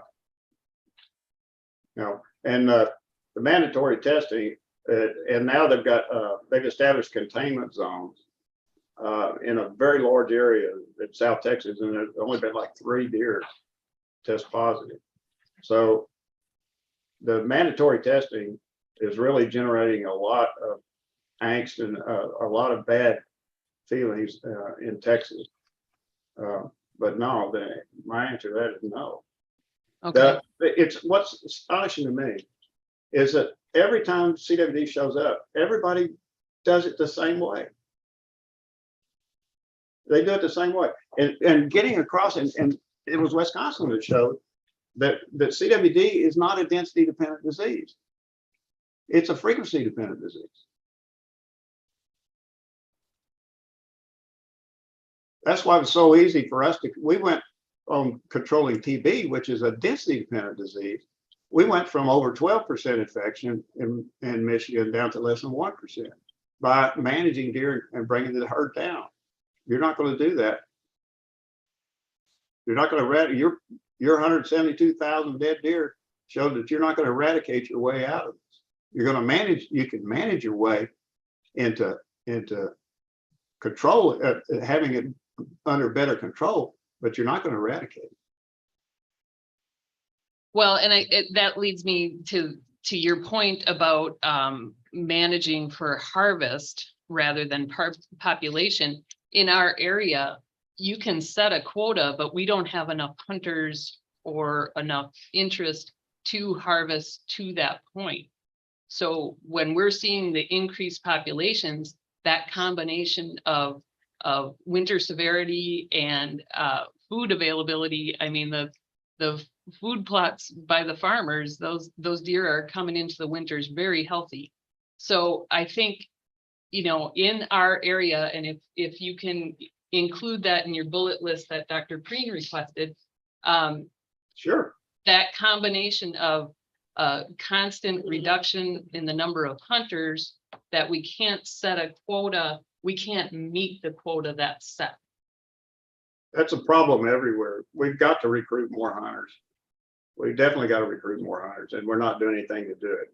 I think that's one of the reasons in some states that state biologists are so high on predators, is that they're hoping that the predators are gonna help them out on it. But the predators don't control the prey control the predators. Got to ship some wolves down to the southwest. Those ranchers will get you for that. It sounds like bear would be more effective. Yeah, bear are pretty good. Thank you. Y'all are special people to me, and everybody is that state. I really want to help. Thank you. Thank you. Thanks for your Any time. other questions? Terry, I think you had one. No, just thank you, Dr. Kroll, for your presentation today, and we like the price and we like the information. So thank you so much. And a lot of the things that are on the list are. You won't even have to sell 10 acres. Yeah. Obviously on the climb. All right, well, thank you. And that concludes our presentation then, unless you had something further, Doc? No, I just like to go eat some lunch. Yeah, same here, which Would is what do. we're gonna do. All right, thank you much. Thank Yes, you. sir. So we're gonna break for lunch and We are. back in 20 minutes. Can I just, before lose my thought, Okay, sure. he made a point of making sure that the CDACs and the DMAP people were connecting with each other and the information was flowing back and forth. And I think that's an important point to ponder as we move forward. And we do have CDAC members as one of the stakeholders that are DMAP operators. The problem we have there, though, is they're not compiling all the CDAC or the DMAP data for the county and presenting that as a check with the other data. But you don't disagree that that's an important No, I think it's process. really important, yeah. Also, requiring those DMAP operators to collect data further than what we're collecting, and they're willing to do it, so. Okay. If folks want to keep going, I think. Good, just finished up. There's not much there. There's 10 minutes there. Okay, all right, that's fine with me. We keep going? Yeah, let's just get it done. Yeah, All right, great. Thank you. so. next, Secretary. Yep. Secretary. Retirements. All right, well, we have 2 retirements to recognize today. Manny Oraday from Forestry, 31 years, and Mark Burmesh from Public Safety and Resource Protection, 31 years. Thank you so much for your service. Move to approve. Second. All in favor? Aye. Opposed? 31. Yeah. Amazing. Motion carries. Okay, any questions on real estate transactions? Okay, and Sandy Noss, if you would please come forward. It's been a long time sitting, sorry. Whew. Okay, I guess good afternoon, Mr. Chairman, Deputy Secretary Barry, and members of the Natural Resources Board. I thank you for allowing me some time while to talk about things that are happening in my neck of the woods. While I'm waiting for a Senate confirmation hearing, it's really nice to be able to share some thoughts that I have. So I have three things I wanted to cover today. I'll be really brief because we hit commercial fishing pretty hard today. So one of them is commercial fishing in Lake Superior, fly fishing, and then access. So I was able to attend the Lake Superior Commercial Fishing Board meeting in Bayfield this past month, which was a really great opportunity to meet those people and new board members there. They did talk in addition to what Mr. Eggelt had talked about this morning. They also talked about a 5-year trend of sport fishing harvest for lake trout. Lake trout, there is a quota for commercial fishermen on Lake Superior, which is something that, you know, may happen someday in Lake Michigan. But right now, that's a big concern for sport fishermen. And so it's nice to have that trend information for the commercial fishermen to see what the sport fishers are doing. It'd be nice to have that back and forth between those two groups. And then they also talked about the net footage trends for period 1 over time, kind of doing a comparison over a number of years. They did talk about EFERS, that electronic fish harvest reporting system, a lot. It was a concern for them. It was right before it was going to be implemented. Some folks hadn't even signed in yet, but I understand from today we heard that they are all signed in. I found the DNR staff to be super helpful with that for the commercial fishermen. They offered, you know, unlimited access, telephone numbers and everything if they needed help. And then we're really supportive in providing them with paper documents because as we know on the Great Lakes, we don't always have coverage for cell phones. So there is a lot of worry that it's going to be add to their workload. And I can certainly understand that when you're in a hurry to bring in your catch and process your catch. But I think that the DNR did a good job of helping to support those folks. I don't know how it's going, but it'll be interesting to have this group continue to watch that. And then as a sport angler, I guess it's a good idea to keep up on what's happening with not only our own harvest, but also our shared harvest with the tribal members and commercial fishing and our state commercial fishers. I had the opportunity to do a little fly fishing in the driftless area recently. I am no expert, but each time I go out, I learn a little bit more. I think this is a really great sport, especially hearing about the impaired waters this morning and the use of biology to assess those whether a water is impaired or not. I think that's a really good connection with fishermen and looking at how we protect our waters. I think that's important. You know, as a fly fisherman, you have to figure out what are they biting on, where do I put it, how do I present it, and I think that that's some of the things that they're looking at with looking at the biology of the stream as well, looking at the macroinvertebrate samples and making sure that we have a good variety in there. And then I would encourage folks to take advantage of Learn to Fish opportunities. The Lake Superior Steelhead Association is holding its annual Spay Day in September on the 10th in the Brule River. If you ever get a chance to attend a Spay event, S-P-E-Y, it's really a really cool method of casting for fly fishing. It's just really impressive to watch. It's kind of addicting. I am no good at it. I tried it. They tried to teach me, but I was not a good student in that. But it's really a great event and helps you understand fish a little bit better. And then finally, we were lucky enough to have my nephew Zach with us for a week in July. He loves everything camel hunting and fishing. Zach has Williams syndrome. We had a few adventures, including him catching 2 Lake Superior whitefish in Chequamegon Bay.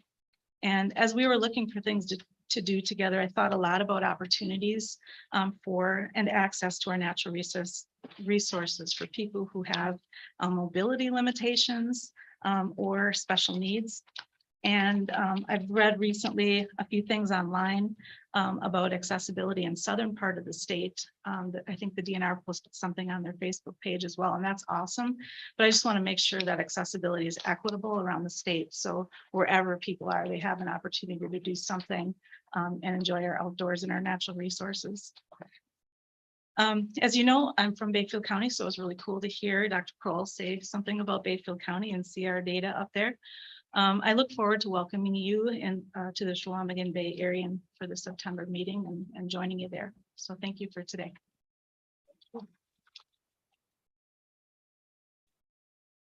Thank you. I have no more items, Mr. Chair. Okay, thank you, Sarah. All right, board members matters. Bill Bruins. Dr. Kroll mentioned this is the most important thing I'm going to say today. And that had to do with proper habitat for deer in forested areas. And he said the important thing is to manage the forest for habitat in balance with forest regeneration. And I would really love for our department to come up with a plan, a balanced plan that's gonna create proper habitat in balance with forest regeneration. I like it. We'll put it on. Is that a the, referral, or what are you just making a statement? Is that a referral that you want to discuss? the Yeah, issue? yes, I You'd would like, to put it on the agenda. yes. I concur.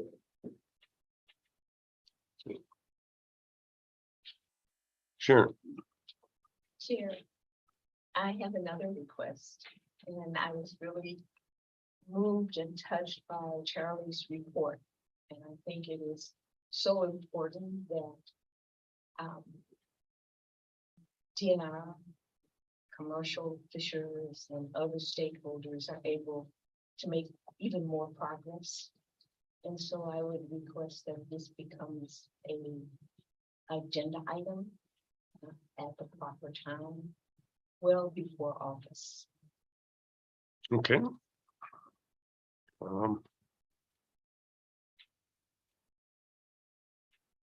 Thank you.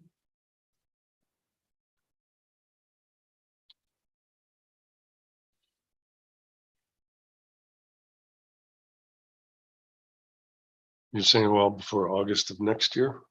Yes, well before. Yeah, okay. All right. Terry?